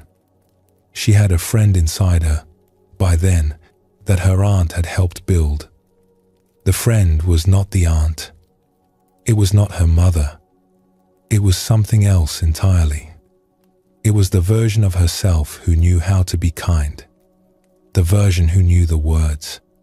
The version who could put a hand on her own heart in the dark. She missed her mother for the rest of her life. She missed her aunt too. But on the hardest evenings, when no one else was there, she had her own good company. And it was enough. The aunt had given the little girl one of the most enduring gifts an adult can give a child. She had taught her that the relationship with her own mind was something she could shape, something she could grow, something she had a say in. Most of us are not taught this. We grow up assuming that the way our mind speaks to us is just the way it is. We do not realize that the voice in our head, the voice that grades us and worries about us and questions us, was learned somewhere. From parents, from teachers, from the culture around us. And what was learned can, slowly, be unlearned. What was built without our awareness can be rebuilt with our awareness. This is patient work. It does not happen in a day or a week. It happens in small moments. The moment when we catch ourselves being harsh and choose a kinder word. The moment when we are tired and lift ourselves up the way we would lift a friend. The mind we make is the company we keep. The verse is telling us, gently, that the company can be very good company indeed. Let us explore another story. In a forest in the high country, there was once an old monk who lived alone in a small hut. He had been there for many decades. He had built the hut himself when he was younger and stronger from logs he had cut from the surrounding trees. He had a small fire pit, a sleeping mat, a clay water jar, and one wooden bowl. That was nearly everything he owned. Once or twice a year, a younger monk from the monastery in the valley below would climb the long path to bring him supplies. Rice, salt, sometimes a few oranges in the season. The visits were always brief. The old monk did not need much conversation. The young monk would unload the supplies, share a cup of tea, and head back down before dark. One such visit, in late autumn, a new young monk made the climb for the first time. He had heard about the old man, but he had never met him. He was curious. He carried the supplies up the steep path and arrived in the late afternoon to find the old monk sitting outside his hut, watching the trees. They greeted each other. They drank their tea. They sat in silence for a while. The young monk had been told that the old monk did not like to talk, but the young one was new and curious, and the silence weighed on him. Finally, he asked the question that had been on his mind for the whole climb. "May I ask you something?" he said. "Of course. Are you ever lonely up here?" The old monk did not answer right away. He looked at the trees. He looked at his hands. He looked at the small smoke rising from the fire pit. Then he looked at the young monk and laughed. It was a warm laugh, not mocking. genuinely amused. "Lonely?" he said. "Yes, you have been here for so long. There are no other people. There is no one to talk to. Do you not get lonely?" The old monk smiled, more gently. "I have lived with myself for 60 years, he said. "I know my own company. It is good company. How could I be lonely?" The young monk thought about this. He had expected the old man to say something else. Perhaps that he had transcended loneliness through meditation. Perhaps that he was lonely sometimes but had learned to bear it. The actual answer surprised him. The old monk seemed to read his face. "You think I am being clever," he said. "I am not. I am only telling you what I have found. When I was your age, I had not yet met myself. I lived with myself, but I did not know myself. Now I have known myself for a long time. We have lived together. We have walked through difficult things together. The person I am with, when I am alone here, is someone I have come to love. He is good company for me. As I am, I hope, for him." The young monk left as the light was fading. On the long walk back down through the trees, he thought about the old monk for a long time. He had come up the mountain expecting many things. He had not expected to find that the old man was, of all things, not alone. It was many years later, when the young monk had himself spent much time alone, that he understood what the old man had been telling him. The old man had not been bearing solitude. He had been keeping company with himself. There was a difference, and learning the difference, slowly, was much of what the rest of the young monk's practice would be. The young monk had come to the old monk, expecting a teaching about how to bear loneliness. What he received instead was a teaching about how to be at home in oneself. This is what the Buddha was pointing toward in the verse. Not the renunciation of relationships with other people, not the abandonment of family or friends. Something gentler than that, and something deeper. The recognition that the most constant relationship in any human life is the one we have with our own mind. We will spend our lives with many people. Some will stay near us, some will pass through. Some we will love and lose. Some we will lose and never quite stop loving. But the mind is with us all of it. Every birth, every loss, every quiet evening, every difficult morning. The mind is the only companion that does not, ever, leave the room. The Buddha was offering an extraordinary recognition that this one constant companion, the one we have not chosen and cannot send away, can be the kindest friend we will ever have. Or, if we leave it untended, it can be the harshest. The choice, in the long quiet hours, is partly ours. When we tend the mind well, when we are patient with it the way a friend is patient, it becomes, in time, the friend it could not be while we were ignoring it. This is why, in Buddhist teaching, the work of meditation is so often described as coming home. Not as going somewhere new, not as becoming something different, just as returning to a place that has always been there, that we have always been a part of, but that we had somehow forgotten was ours. The practice for tonight is small. The mind you are lying with is your oldest companion. It has been with you since you were a child. It will be with you when you are very old. It will be with you in every moment between now and then.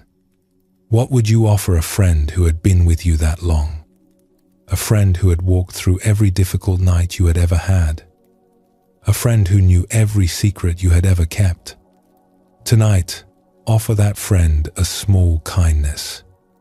Speak to the mind, in the dark, the way you would speak to a good friend who was tired, without irritation, without rushing it, without grading its every move, just with the simple kindness of someone who knows the friend deserves it.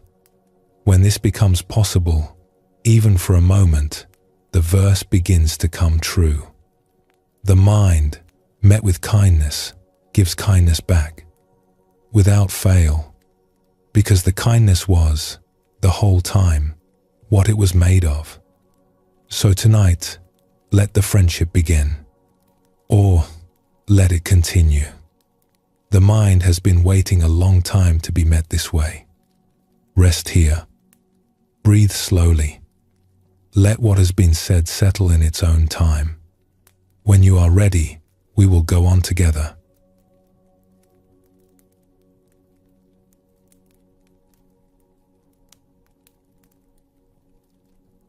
Earlier in this chapter, we met the image of the Fletcher, the patient hand that straightens the arrow again and again until it comes into true.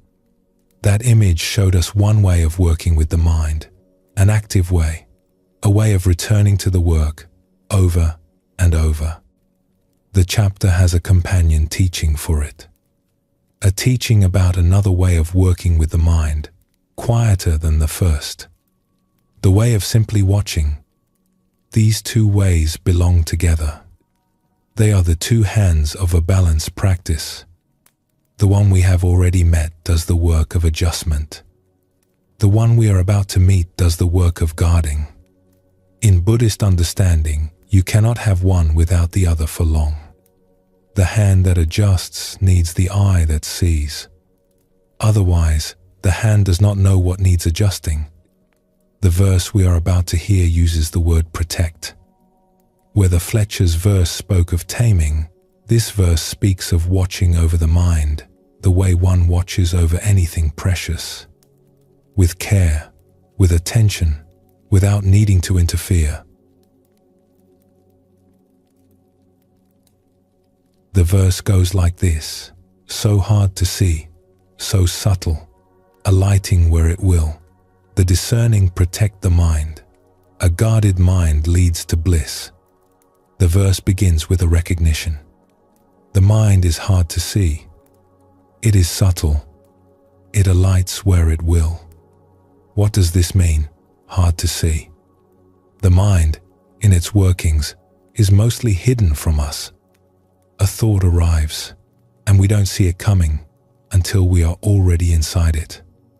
A worry forms, and by the time we notice the worry, it has already shaped our mood. An old grievance slips back in, and we find ourselves rehearsing it, having entered, without remembering when. The Buddha was a careful observer of his own mind. He noticed, over many years, that the mind moves faster than the part of us that watches the mind. By the time we become aware of a thought, the thought has often already been doing its work for a few seconds. By the time we recognize a worry, the worry has already shaped some part of our mood. The mind, as the verse says, is subtle. It does its work before we have fully arrived. This is not because the mind is sneaky. It is because the mind is fast, and because most of us are not paying close enough attention to see it move. The verse is not blaming us. It is describing what is true. Then the verse gives us a response. The discerning protect the mind. Here is the heart of this verse. Where the Fletcher's verse spoke of taming, this verse speaks of protecting. The word matters. Taming suggests changing something, bringing it into a different shape. Protecting suggests something different. We do not protect a child by changing the child. We protect a child by being present, watchful, kind. We notice what is happening, we respond when we need to, and otherwise we let the child be a child. A protected mind is one that has someone watching over it, not changing it, just watching. the way a mother might sit beside a sleeping child, the way a gardener might walk the same path through his garden every morning, eyes ready, the way a shepherd might keep watch over a flock through the night, not fighting anything, just present. This is the second way of working with the mind in the chapter. The first was the Fletcher's active hand. This one is the watchful eye. And the eye, in Buddhist understanding, comes first. Before we can adjust the arrow, we have to see the bend. Before we can return the mind to the breath, we have to notice it has wandered. The eye is the foundation of all the other work. In the Buddhist tradition, this kind of attention is one of the oldest forms of practice. It is called by many names. Mindfulness in some traditions, witness consciousness in others, bare attention in still others. But under all the names, it is the same gesture. Look, see. Do not interfere unless interference is needed. Stay present. There is something the Buddha noticed about this kind of watching. He noticed that the mind, when it is watched gently, changes. Not because we have told it to change, because it has been seen. This is true of most things in life.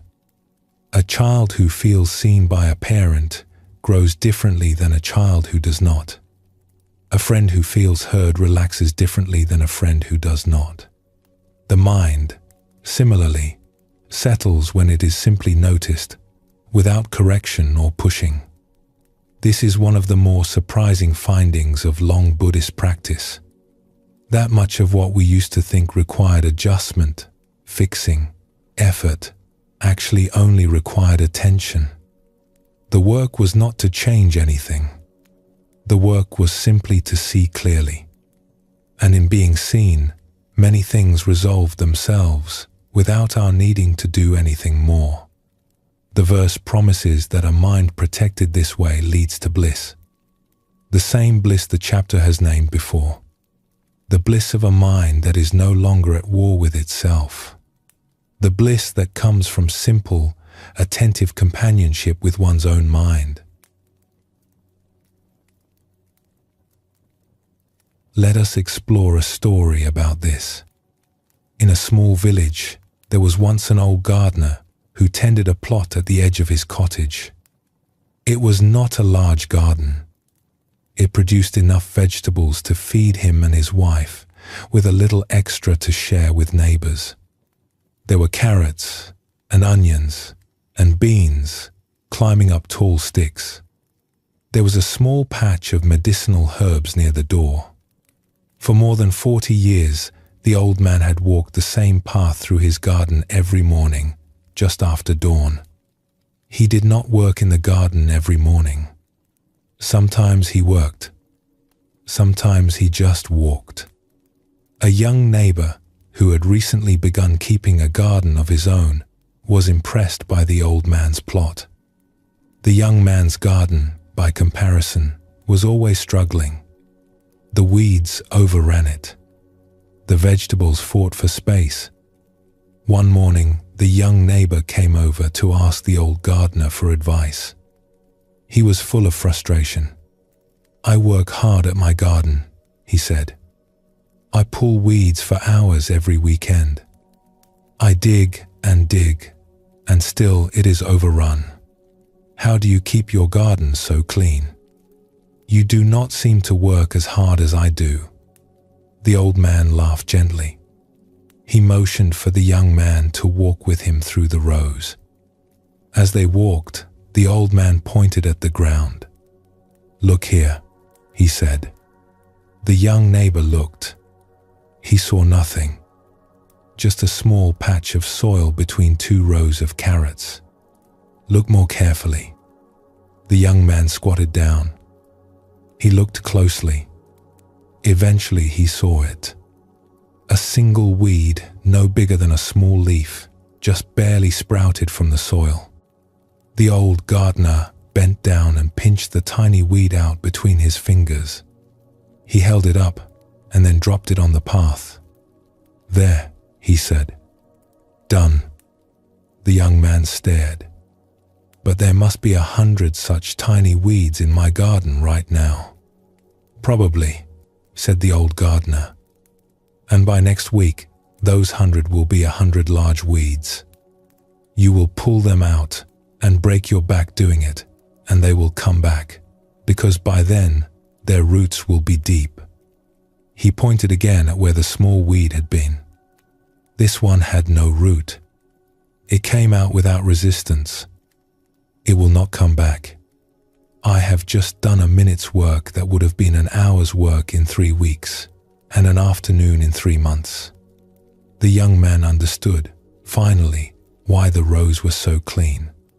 The old man was not working harder. He was working at a different stage.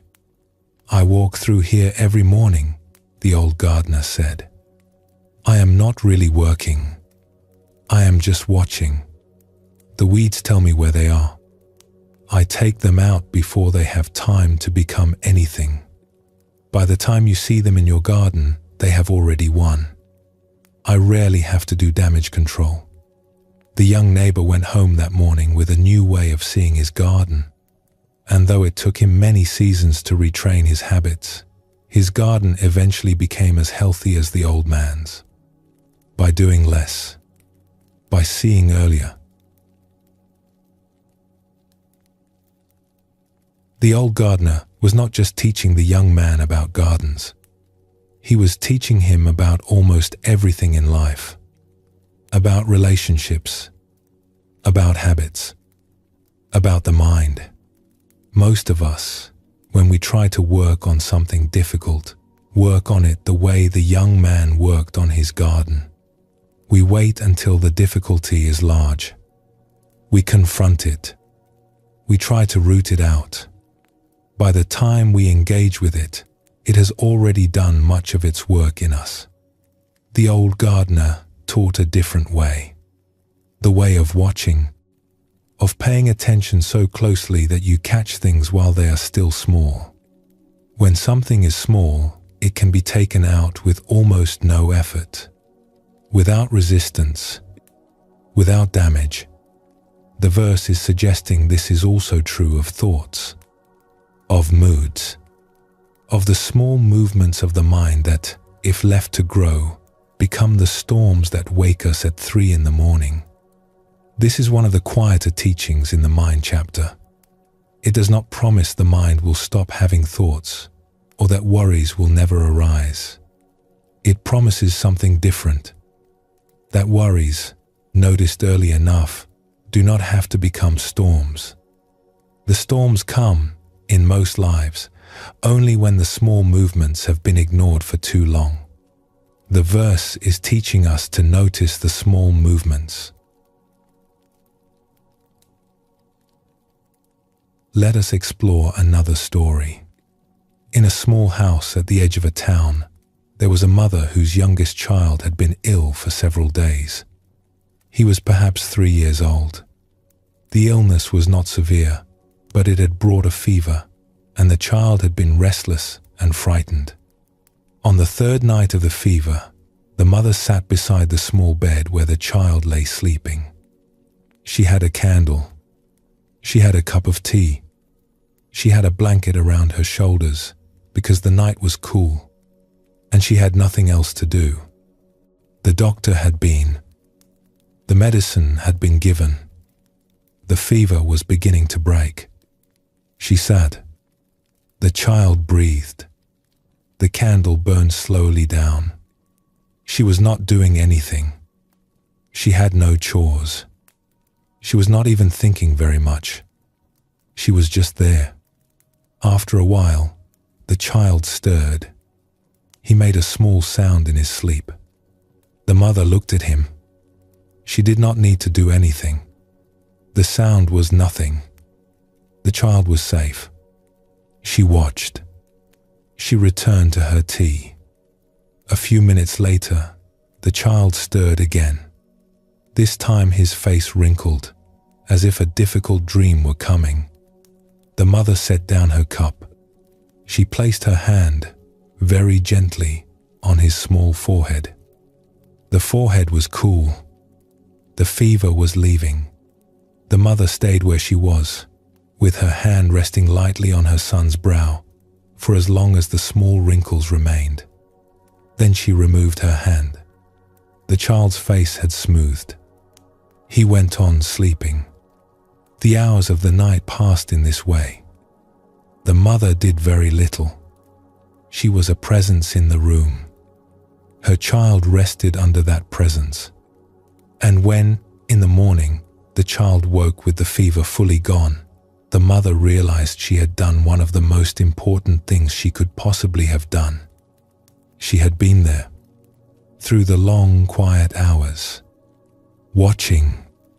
This is, perhaps, the oldest kind of practice in the world. Older than meditation. Older than any tradition. The practice of watching over what we love. The mother in the story did not have to do much. The fever was already breaking. The medicine had already been given.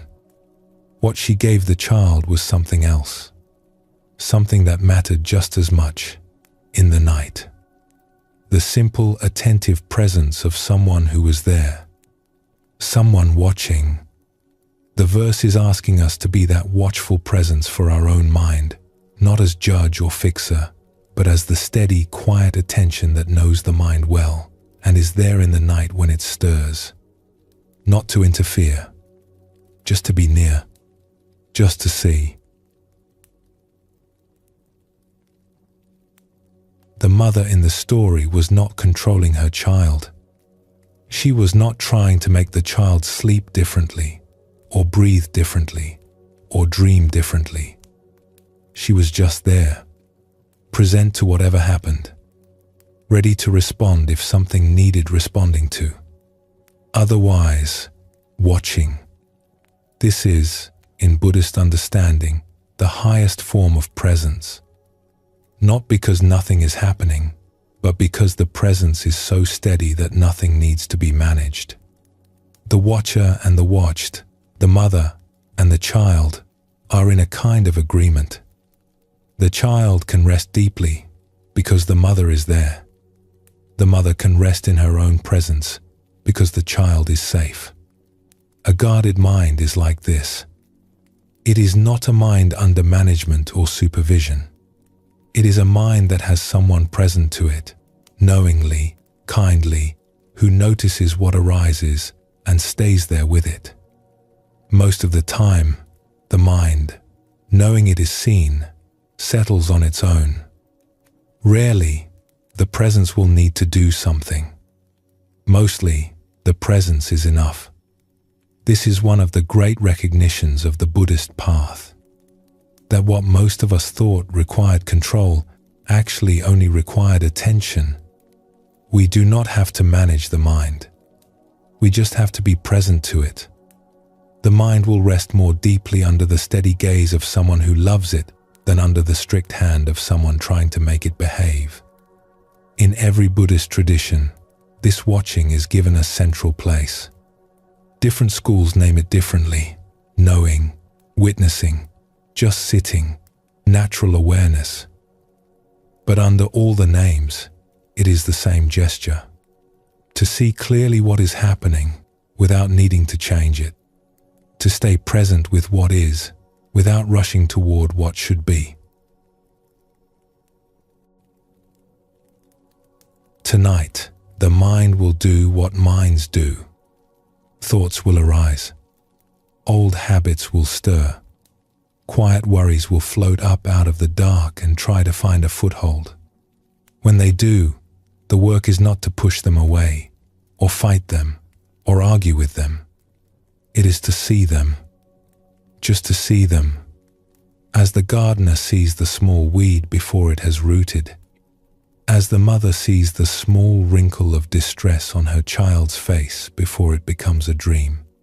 As the watchful eye of someone who has come to know this mind well and is no longer surprised by what it does. The seeing itself is the protection. When a thought arises and you see it, The seeing has already done most of the work. The thought, met by attention, often dissolves before it can build. The worry, noticed early, often disperses before it can spread. And if a thought does not dissolve when you see it, that is all right. Some thoughts are larger than that. Some need longer attention. The work is the same. Watch it. See what it is. Let it move through. The watching does not have to chase the thought away. The watching just has to be present while the thought is here. In time, the thought will go. Most of them always do. You do not have to do anything more than watch. Watch with kindness, without judgment, the way a mother watches a sleeping child. That is everything. So tonight, simply watch. The breath, the thoughts, whatever moves through. Settle here for a moment. Let the breath grow slow. Let the watching continue on its own. When you are ready, we will go on.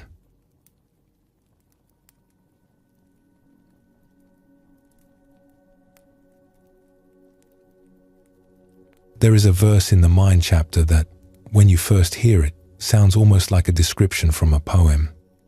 The Buddha uses 4 small phrases to point at what the mind is. Each phrase is short. Each one names something different.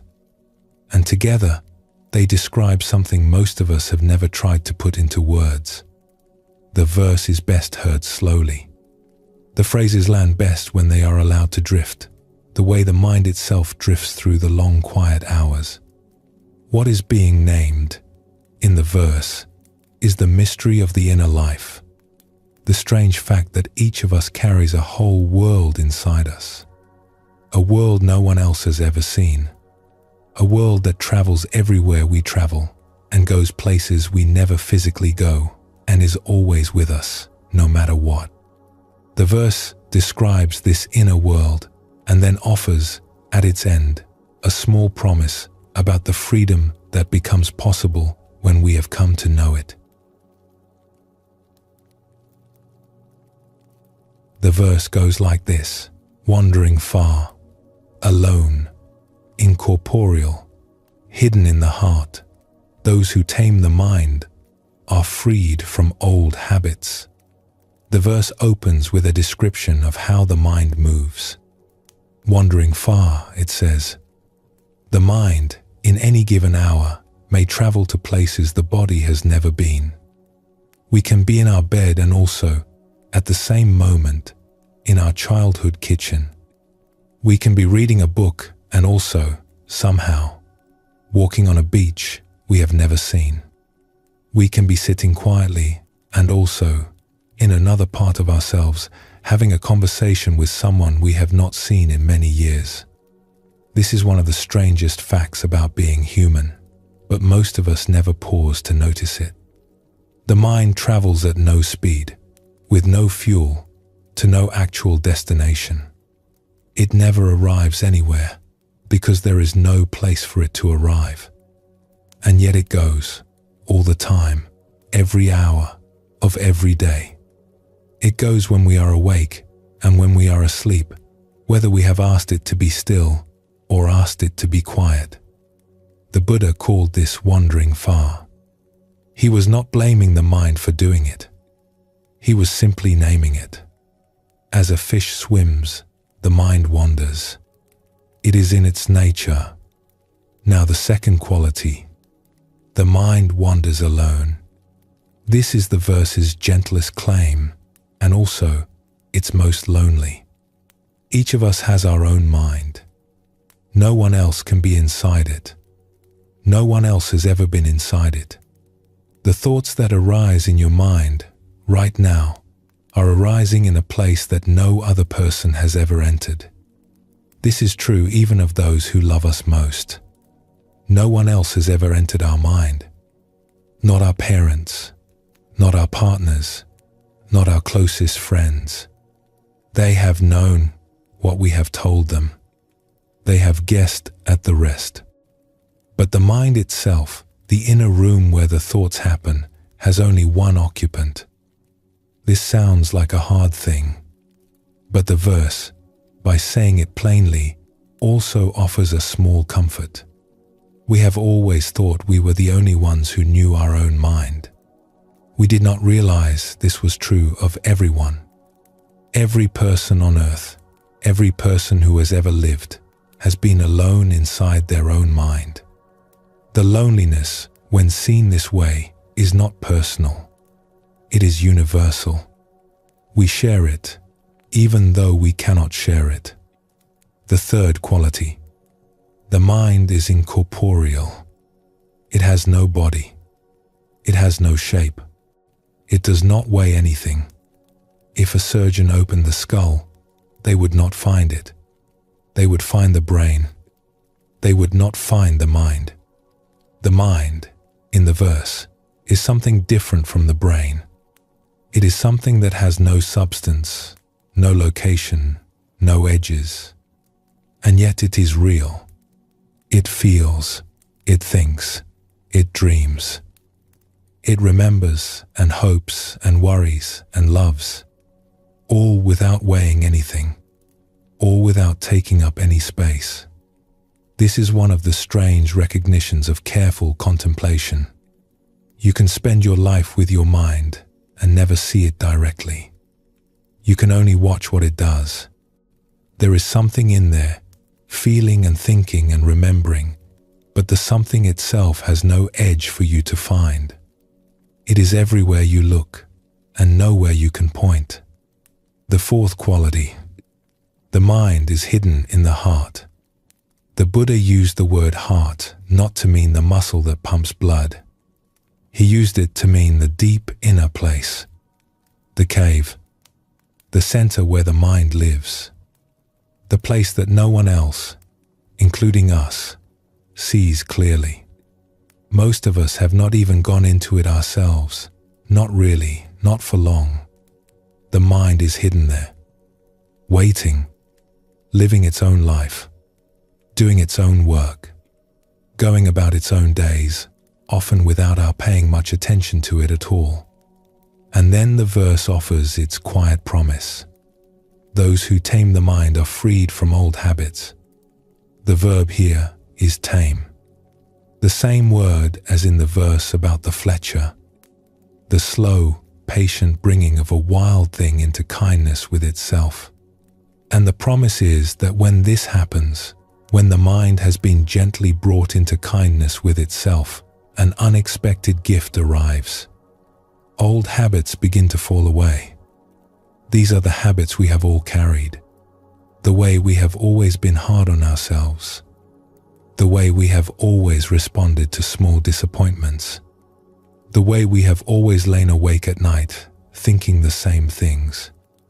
The verse promises that these are not permanent. They are old habits, learned in a particular mind, and a mind that has been tamed begins, slowly, to outgrow them. Let us explore a story about this. A man and his small grandson were sitting on the porch of a house at the end of a long summer afternoon. The man was perhaps 70 years old. The boy was perhaps 4. They had been sitting together in silence for some time. The boy had been kicking his legs against the wooden railing, watching a beetle make its way across a board. After a while, the boy turned to his grandfather and asked, "Grandpa, where do thoughts come from?" The old man did not answer right away. He was a man who had grown up in a village, who had worked his whole life on the same farm, who had buried 2 wives and 3 friends, and who had become, late in life, a careful watcher of his own mind. The boy's question was, he realized, one of the most important questions he had ever been asked. He thought for a long time before he answered. "Well," he said at last, "I have wondered about that my whole life, and I still do not know." The boy nodded seriously. He seemed to find this answer satisfactory. "But I will tell you what I have come to think," the grandfather went on. When a thought comes to you, it comes from a place no one else has ever seen. Not your mother, not me, not anyone. It comes from a place that is yours alone. A place inside you that no one will ever go but you. Even Mama can't see my thoughts. Not one of them. She can guess what you are thinking. She can love you very much. But your thoughts are yours. They live in a place that has just one door, and only you have the key. The boy thought about this for a long time. The afternoon was growing late. The beetle had reached the end of the board and dropped over the edge. "That sounds lonely," the boy said. The old man smiled. "It is, a little. But here is what I have learned. In all these years, everyone has a place like that. Your grandmother had one, and so did my old friend Charlie, and the president of our country has one, and even the strangest people in the world. We are all alone in our minds. Which means, in a way, we are not alone at all. We are all the same kind of alone, together." The boy did not understand this fully, but he sensed that it was important. He kicked his legs against the railing for a while longer. Then he leaned over and rested his small head against his grandfather's shoulder. "Grandpa," he said, "if we are all alone in our minds, then who is in there with us?" The old man considered. He was not sure how to answer.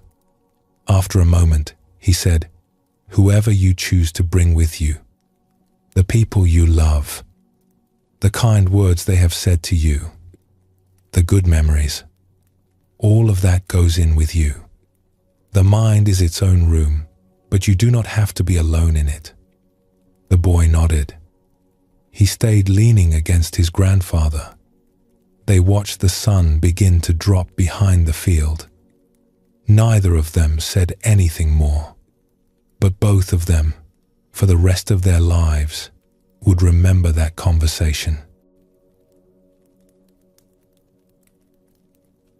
The grandfather had pointed his grandson at one of the deepest facts about being human, that each of us lives, all our lives, inside a private inner world that no one else will ever see, and that this is true of everyone. In Buddhist understanding, this recognition is itself a kind of practice. When we begin to see clearly that everyone is alone in their own mind, we also begin to see how much each person carries that we will never know about. Even those who love us most are alone, finally, in the inner room they live in. And the kindness we extend, when we extend it, lands inside a place we will never see, but which is real and which receives. Let us explore another story. In a monastery in the high country, there once lived a monk who had been practicing for 40 years. When he was young, he had been very serious about his practice.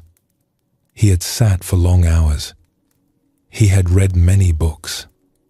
He had asked many questions of his teachers. And in every meditation session, when he rose from his cushion, he had judged himself. Was that focused? Was that good? Did I drift too much? Did I sit well today? He had not noticed, when he was young, that this judging was itself something he did. He had thought it was just part of the practice. The judging happened in his mind as naturally as the breath happened in his body. He continued like this for many years. He sat. He judged. He sat. He judged. The judging was so much a part of him that it had no name. But the monastery had taught him, over the years, something else. To watch. To pay attention to what his mind was doing. To bring kindness, gradually, to whatever he found there. He brought this kindness, slowly, to many things, to his impatience with younger monks, to his disappointment with himself when something did not go well, to the small annoyances of monastic life. And in each place, the kindness softened something. But the judging of his meditation he did not bring kindness to. He had not noticed it. It was too close to him. It hid in the very act of practicing. He grew old. His hair turned white.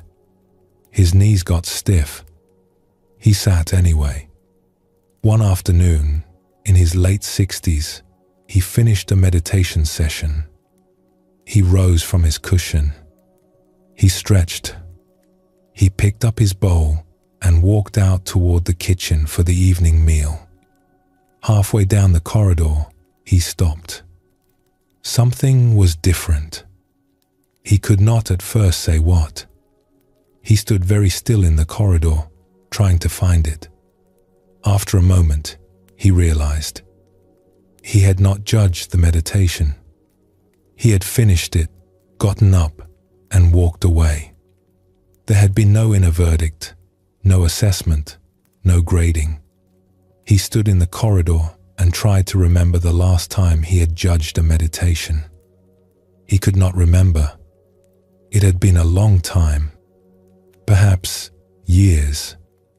The old habit had left him at some point, quietly, when he was not looking. It had not announced its departure. It had not waited to say goodbye. The old monk laughed. He laughed in the corridor. A young monk passing by gave him a curious look, but did not stop. He went on to dinner that evening. He sat with the other monks. He ate his simple meal. He did not say anything, but for the rest of his days, he carried, as a quiet treasure, the memory of the afternoon when he discovered that an old habit had left him, on its own, without his needing to fight it. The work he had been doing, all those years, of watching with kindness, had been the work that did it. The old monk discovered something the Buddha had named 25 centuries earlier. That an old habit, watched kindly for long enough, eventually loosens its grip without our needing to force it. The watching is the work. The releasing happens on its own. This is one of the deeper teachings in the Buddhist path. Most of us, when we want to be rid of a habit, try to push it away. We use willpower, make resolutions, try to be different than we are. And sometimes, for a little while, it works. But the old habit usually returns. Pushing something away is not the same as ceasing to need it. What the monk had been doing for 40 years was something different. He had not been pushing his habits away. He had been watching them with kindness, without trying to fight them. And in being watched, the habits had slowly stopped having a place to grow. The Buddha's promise that those who tame the mind are freed from old habits is not a promise of overnight change. It is a promise that something else happens, more slowly, when we take up the long work of watching our own mind. The habits we have lived with for years begin, without our knowing exactly when, to lose their hold. The freeing happens, often without ceremony, often without our being there to see it go. Tonight, you do not have to do anything with the mind. It will wander as it wanders. It will quiet as it quiets.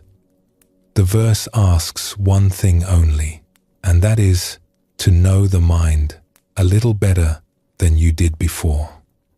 To know it well enough to recognize it as your own. The same wandering mind the verse named, alone, hidden, mysterious, yours. To know it as a presence, not a problem. To know it the way the grandfather knew the boy's question. With wonder, with patience, with the recognition that this thing inside you is mysterious and also yours. And as for the old habits the verse promises freedom from, they will not leave tonight. Or they may, in some small way, begin to. The work that loosens them is the kindness you bring to your own mind, again and again, over time. Not in one night, over many. Over the slow accumulation of nights when, instead of fighting the mind, you sat with it. So tonight, simply be with it. In the dark, in the quiet. Let it wander, be alone, be hidden in the heart, doing whatever hidden things minds do. You are not in charge of any of it. You did not invent the mind, nor decide its qualities. The Buddha did not invent these things either. He simply named them so that we could see clearly what we have been living with. And what we have been living with, when we see it clearly, can become something we are slowly at peace with. Not a problem to solve, but a mystery to live alongside. Stay here, in the quiet. Let the breath grow slow. Let the mind wander or rest as it will. When you are ready, we will continue.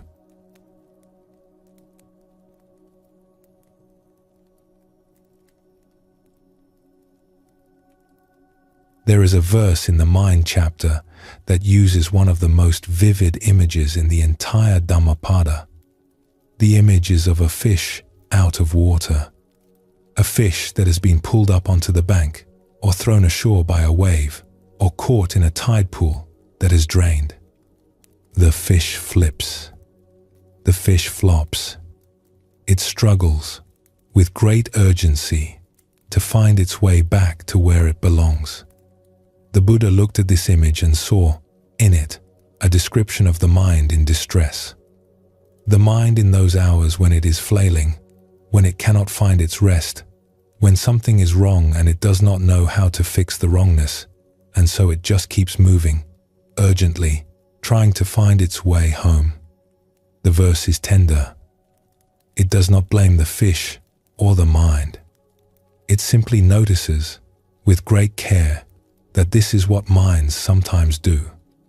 Most of us, at some point, have known a mind like this.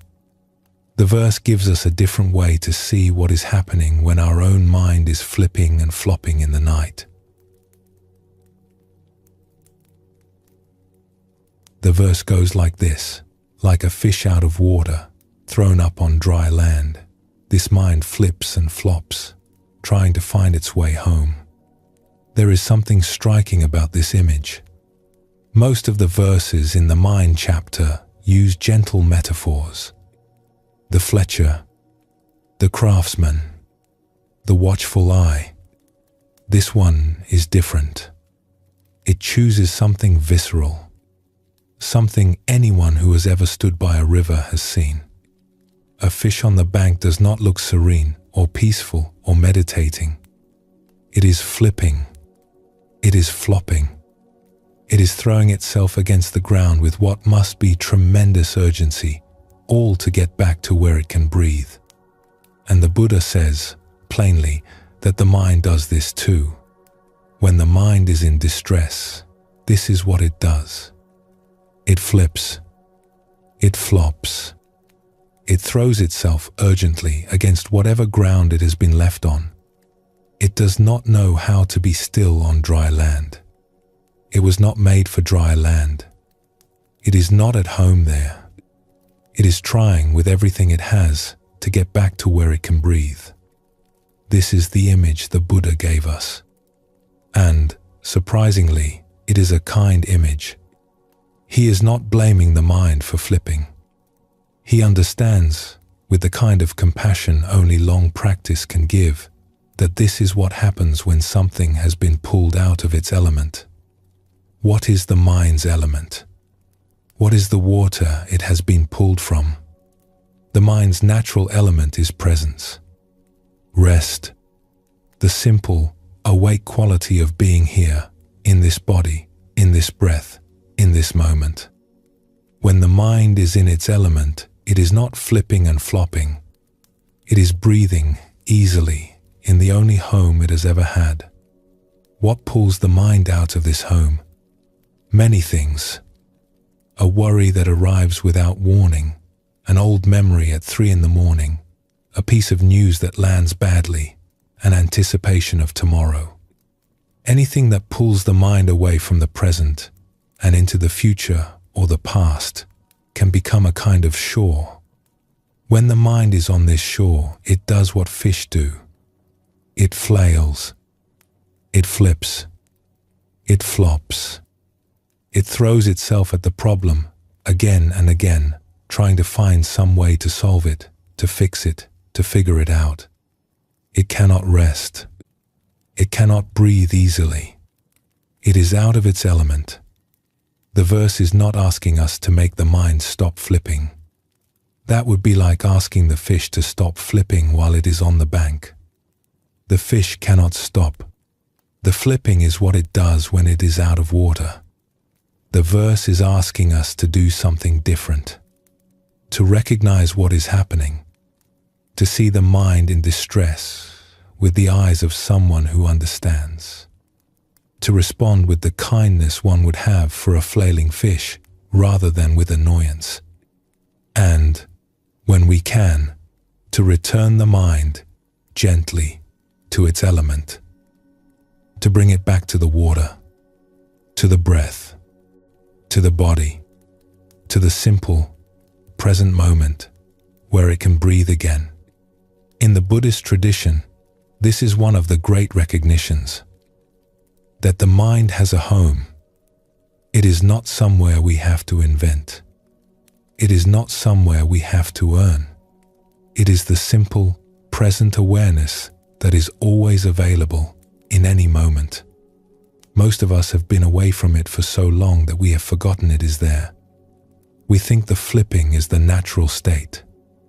We think the urgency is just what minds do.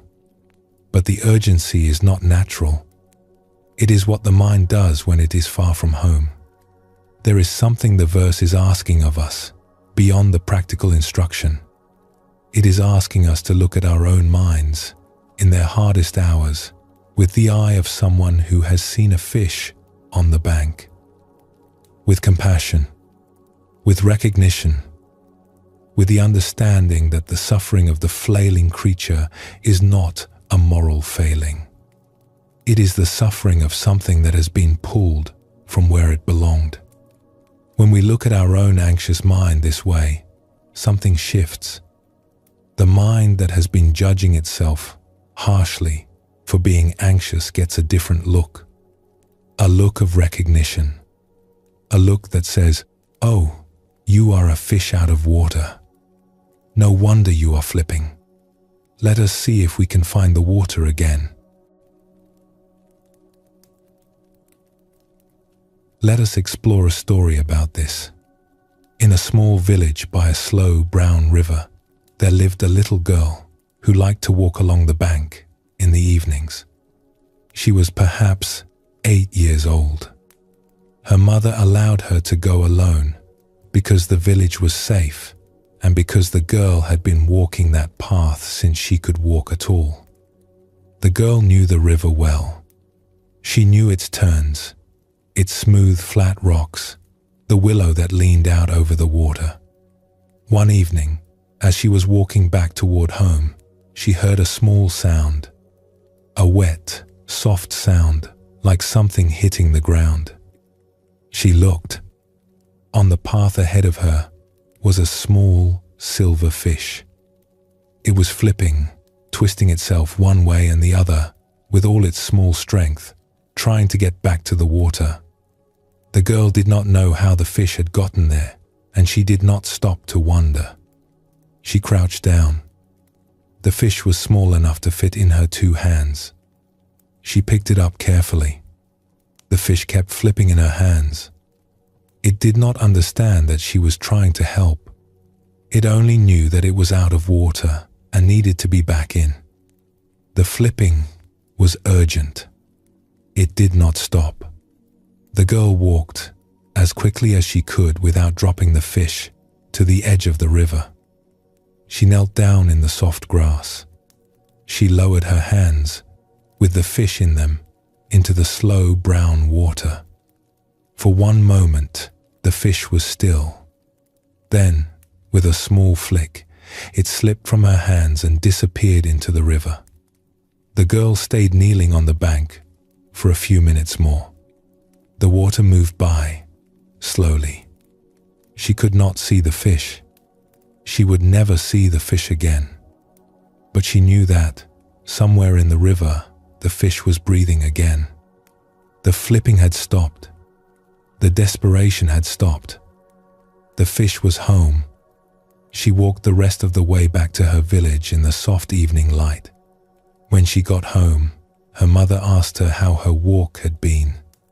She thought about telling her mother about the fish, but it was a quiet thing, and she was not sure how to put it into words. So she just said it had been good. That night, when she lay in bed, she thought about the fish. She thought about how, when the fish had been on the path, it had not known that anyone was coming to help. It had only known that it was out of water. It had only known that something was very wrong, and it had to do something, urgently, to fix it. And the flipping was all it could do. She thought about herself. She was 8 years old, and she did not have words for many things. But she knew that she, too, sometimes felt urgent in a way she could not name. She knew that sometimes, in the dark, her own mind seemed to flip and flop, looking for something it could not find. And she wondered, just for a moment, if someone, somewhere, would come along and pick her up gently and carry her back to the water. She fell asleep before she finished the thought. The river moved by, in the dark, just outside her window. The girl had done, instinctively, what the verse asks of us. She had seen a creature in distress and recognized that the distress was not its fault. She had not stopped to lecture the fish or judge it for flipping. She had simply picked it up with great gentleness and brought it back to where it could breathe. The verse is asking us to do this for our own mind. In its hardest hours, when it is flailing in the dark, to recognize what is happening, to know that the urgency is not a moral failing, to know that the mind is simply out of its element, and to bring it back with the same kindness the girl brought to the fish, to the water it remembers. This is one of the gentlest practices in the Mind chapter. It does not ask us to fix anything. It only asks us to recognize. Let us explore another story. In a small house in a quiet town, there lived a woman who had been an anxious sleeper for most of her life. She was perhaps 60 years old. Many of her nights, for many years, had been spent lying awake with a mind that would not rest. When she was young, she had fought the anxiety. She had argued with it. She had tried to reason it away. She had told herself that her worries were silly, that she was being weak, that she should just go to sleep. None of this had ever worked. In her 40s, she had read books, tried techniques, counted sheep, counted backward from 100, recited lists, named the things she was grateful for. Some of these had helped, a little. None of them had changed the underlying weather of her nights. But somewhere in her 50s, she had encountered a teaching that had changed something. She had read, in an old book of Buddhist sayings, an image of the mind as a fish out of water. She had read it slowly. She had recognized something in it that she had not recognized in any of the techniques. The image had been kind to the mind. It had not blamed the fish for flipping. She had thought about that image, on and off, for many months. Now, in her 60s, when she lay awake with her anxious mind, she did something she had not done in her younger years. She talked to her mind, not out loud, just in the dark, in her head, the way you might whisper to a small animal in distress. She would say, "Oh, you are flipping again, my friend. I see you. I know. You are out of water. You are out of your element." She would notice the urgency of her thoughts, the way they wanted to solve something that could not be solved at 3 in the morning, the way they were trying, with great effort, to get her somewhere she could breathe. She would say, "There is nowhere to go right now. There is nothing to do at this hour. The water is right here, in the breath, in the body, in this bed. Come back. Come back to the water." She did not always quiet right away after doing this. Sometimes the mind kept flipping, but it flipped less violently. It flipped for less long. And, slowly, over months, she noticed that her nights had become softer. The mind still came to the shore sometimes. It had not stopped doing what minds do, but she had stopped fighting it. She had started meeting it, and that had made all the difference. She thought, sometimes, of how a child might find a fish on a path and, without thinking, simply put it back in the water. The kindness would be immediate. The child would not need to be told what to do. The kindness would just happen, because nothing in the child resisted it. And she thought that, perhaps, she had had to learn, late in life, what some part of her had already known long ago. The woman in the second story had spent decades learning what the little girl in the first knew naturally: that the mind in distress is not a problem to be argued with. It is a creature in difficulty that needs to be picked up gently and returned to its water. In Buddhist understanding, this gentle return is itself the practice. We do not need to figure out why the mind is distressed. We do not need to solve the underlying problem or wait for the mind to stop being distressed. We just need to remember, in the moment, what the mind's element is, and to return there, breath by breath. The element is not far. It is not somewhere we have to go. It is here, in the breath, in the body, in the small, ordinary room with its dark and its quiet. When the mind comes home to this, even briefly, the flipping eases. Sometimes it stops. Sometimes it continues for a while, more gently. Either is all right. The verse does not promise that the mind will never be a fish out of water again. It promises that we have somewhere to bring it back to, that the water is always nearby, that coming home is always possible, even at 3 in the morning, even on the hardest nights. Tonight, if the mind starts flipping, remember the fish. You do not have to do anything heroic. You do not have to fix the flipping or argue with the mind about why it should be calmer. You only have to recognize what is happening. Oh, this is the mind out of water. This is the same image the Buddha was pointing at 2,500 years ago. This is what minds sometimes do. And then, gently, you can bring the mind back to its element. The water is right here. It is the breath, the body against the bed, the dark room, the simple, ordinary fact of being here in this moment. The mind may resist coming back. That is fine. The fish in the girl's hands resisted being held too. It did not understand that she was helping. The mind may flip a few more times before it remembers where it is. That is fine. You can hold it gently until it does. If the flipping starts again later in the night, you can do this again. There is no limit on returns. The water is always there. The bringing back is always available. The mind is welcome to come home every time it has left, for as many times as it leaves. Tonight, that is enough. To recognize and to return. So tonight, you have somewhere to bring the mind back to when it forgets. Stay in the water.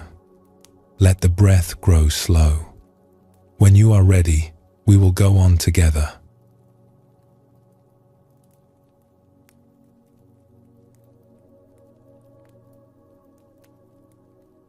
We have come to the end of the mind chapter. There are 11 verses in all, and we have walked through 8 of them tonight. We have met the Fletcher, and the wandering mind, and the inner court that grades us, and the mind that has gone astray, and the friend we have been looking for, and the watchful eye, and the mind that travels alone, and the fish on the bank. Now, at the very end of the chapter, we are going to return to 3 of those verses.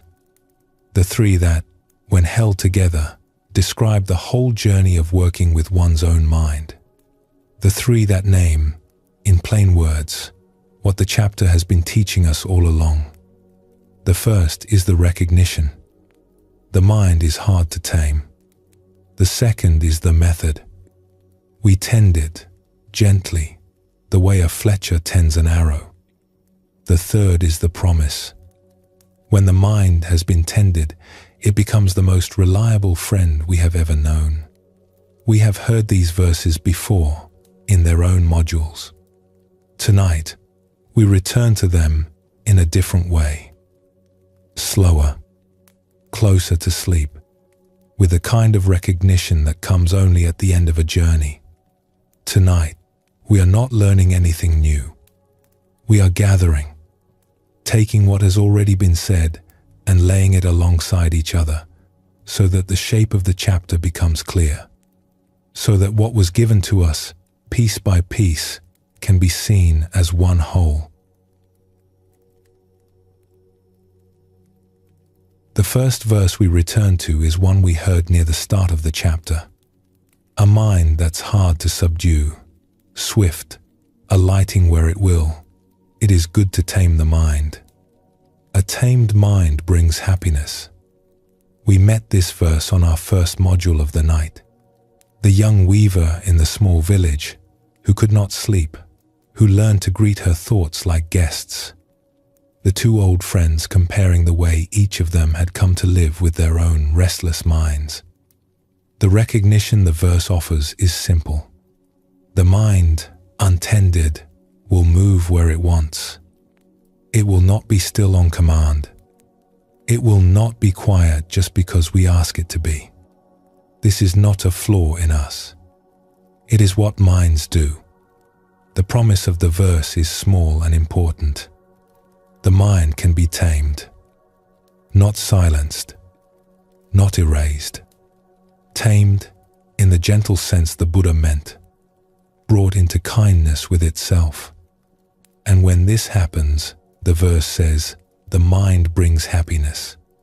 Not because the mind has stopped moving, but because the moving is no longer at war with itself. This was the first thing the chapter wanted us to know. That the mind we have been living with is workable. That it can be tamed. That it will not always behave, but that it will, slowly, become kinder to its own owner.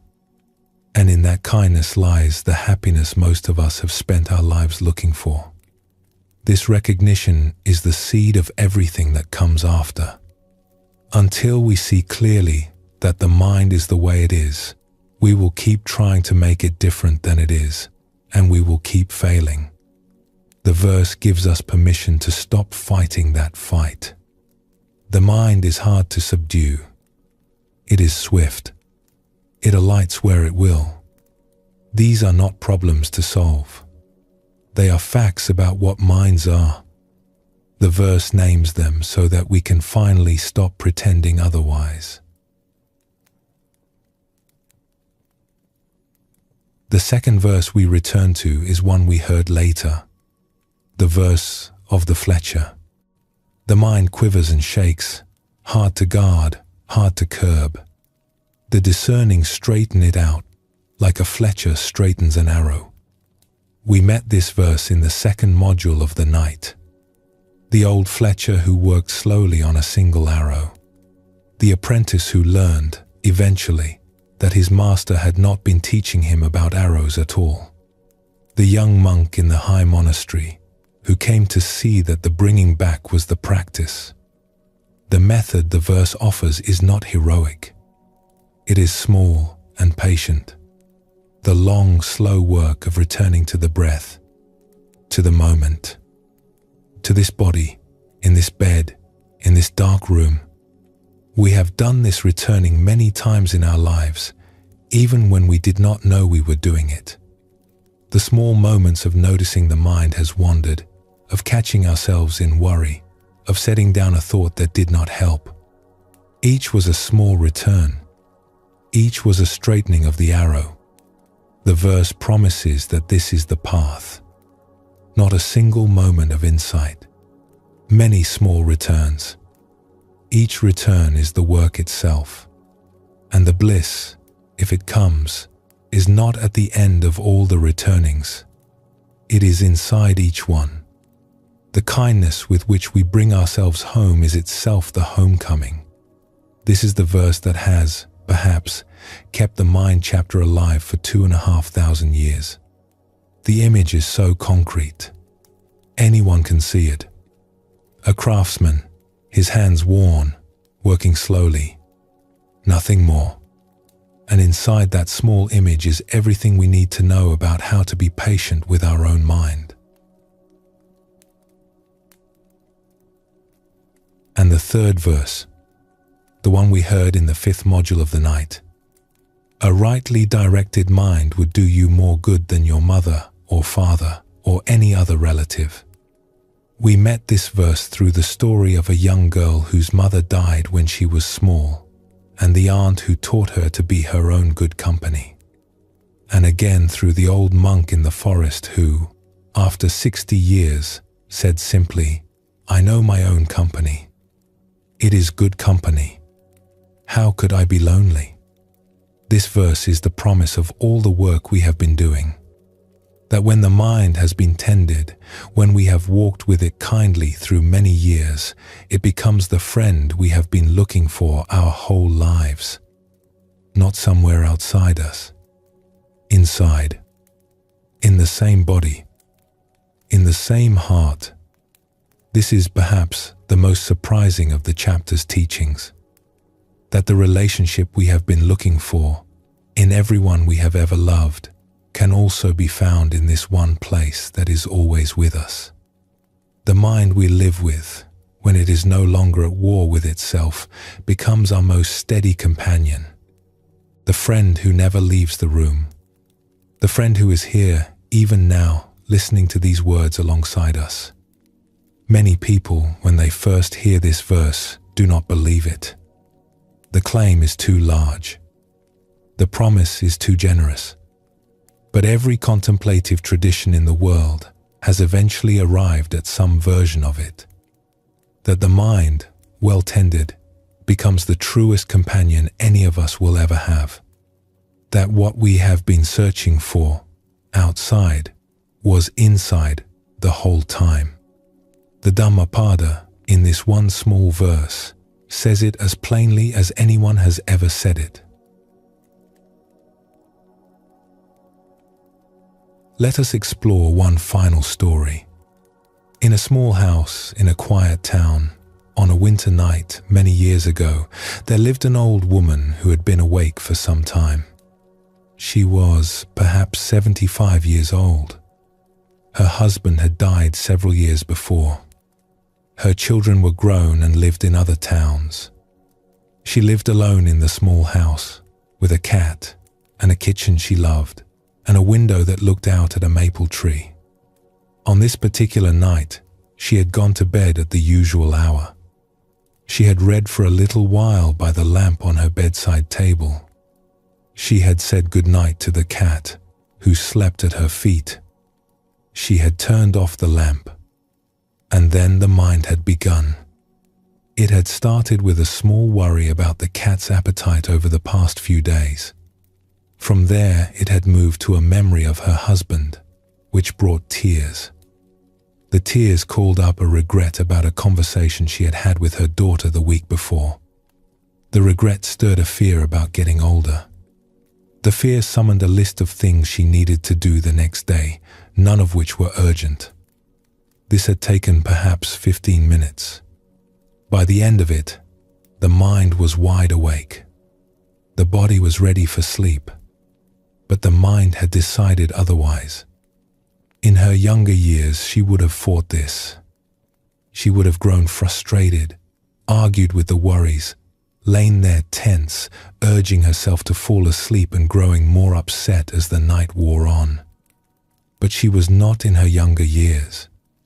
In the long years of her marriage, and the long years of being a mother, and the long years of working in a kindergarten classroom, she had slowly learned a few things.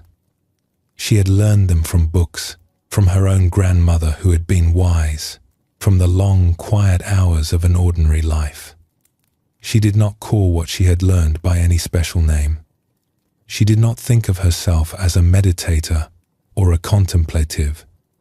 She was just an old woman who had lived a long time. But on this particular night, what she did was this. She noticed, first, that the mind had been wandering. She did not judge it for this. The mind wanders. She had known this for many years. It was, she had come to think, almost the definition of having a mind. She noticed the wandering, without making it a problem. Then she did what she had learned to do. She brought the mind, gently, back to where she was. The feeling of the blanket against her hands, the soft weight of the cat at her feet, the quiet sound of the wind outside in the maple tree, the simple fact that she was here, in this bed, in this room, on this winter night. The mind, of course, wandered off again, almost immediately. Off to a memory, then a worry, then a list of things. She brought it back. It wandered off again. She brought it back. She did this many times. She did not count. She did not grade herself for how often the mind wandered. She just kept doing what she had learned to do. Like a fletcher with an arrow. Many small returns. Each return a small kindness. After a while, something began to happen that she had come to know well. The mind, slowly, started to settle. Not because she had forced it, because it had been brought home, kindly, enough times that it had begun to trust that home was where it would be brought. She noticed something else too. The mind that was being brought home, again and again, was not exactly her enemy anymore. It was something gentler than that. A friend who had been wandering, slowly coming back to the room. She lay in the dark and felt, for a few minutes, what she had felt many times in her later years. The simple, ordinary fact that she was not alone. The mind in her was something she had come to know and to love. Something that, for all its restlessness, was good company in the long, quiet hours. She did not call this anything. She did not name it as a Buddhist experience, or a spiritual moment, or anything at all. She just lay in the dark with her cat in her small house, with her own kind mind for company. After a while, she settled into rest. It was not a triumphant rest. It was just rest. The cat shifted. The maple tree moved in the wind. The night went on. This story is a small one. There is nothing special about it. The old woman is not famous. She does not become enlightened. She does not have a great realization. She simply does, on one ordinary winter night, what the chapter has been teaching her and us, and everyone who has ever encountered these 11 verses. She recognizes the mind has wandered. That is the first verse we return to tonight. She brings the mind back, gently, many times. That is the second. And in the bringing back, she finds the mind has become something other than her enemy. It has become a kind of friend. That is the third. The 3 verses are not 3 separate teachings. They are 3 pieces of one teaching. The recognition, the method, the promise. Each one needs the others. Without recognition, there is nothing to bring back. Without method, the recognition stays only an idea, and without the promise, we would not bother with the long, slow work at all. But together, they are the whole path. A path that does not happen all at once.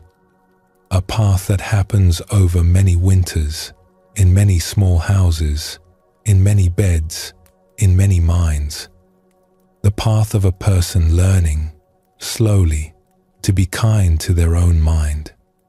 And, in being kind, to discover that the mind, in return, becomes a kindness. This is not new. This has been the path for 2,500 years. The old woman in our story was walking it without knowing it had a name. We are walking it tonight, you and I, in our own way.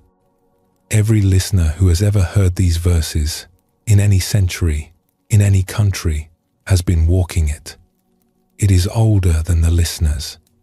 It is older than the Buddha.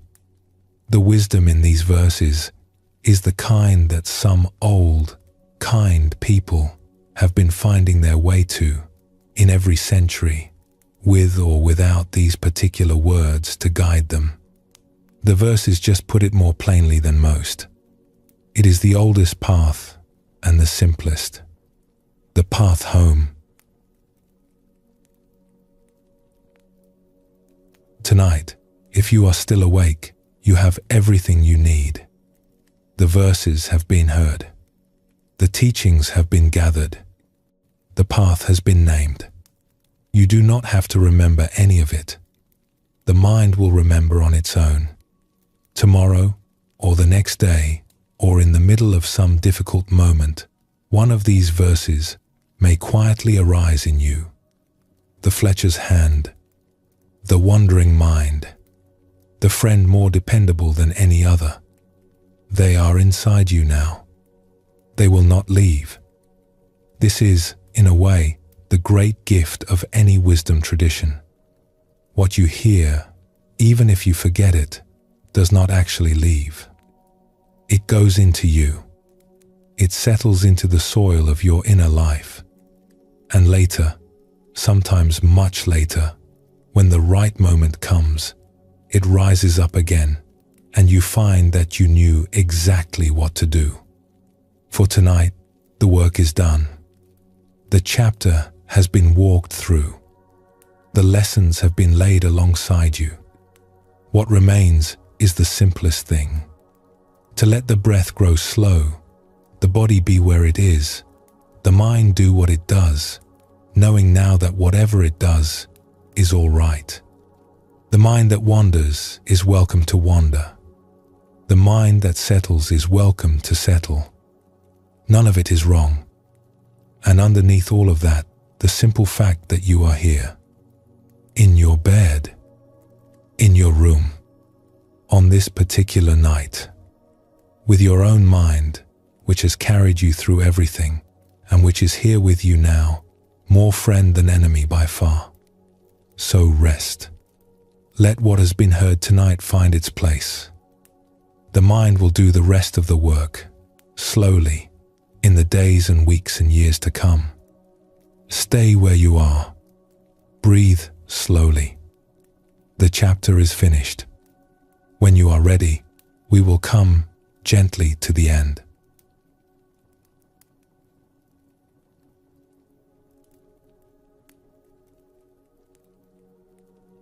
And so we come to the end of our first journey through the mind chapter of the Dhammapada.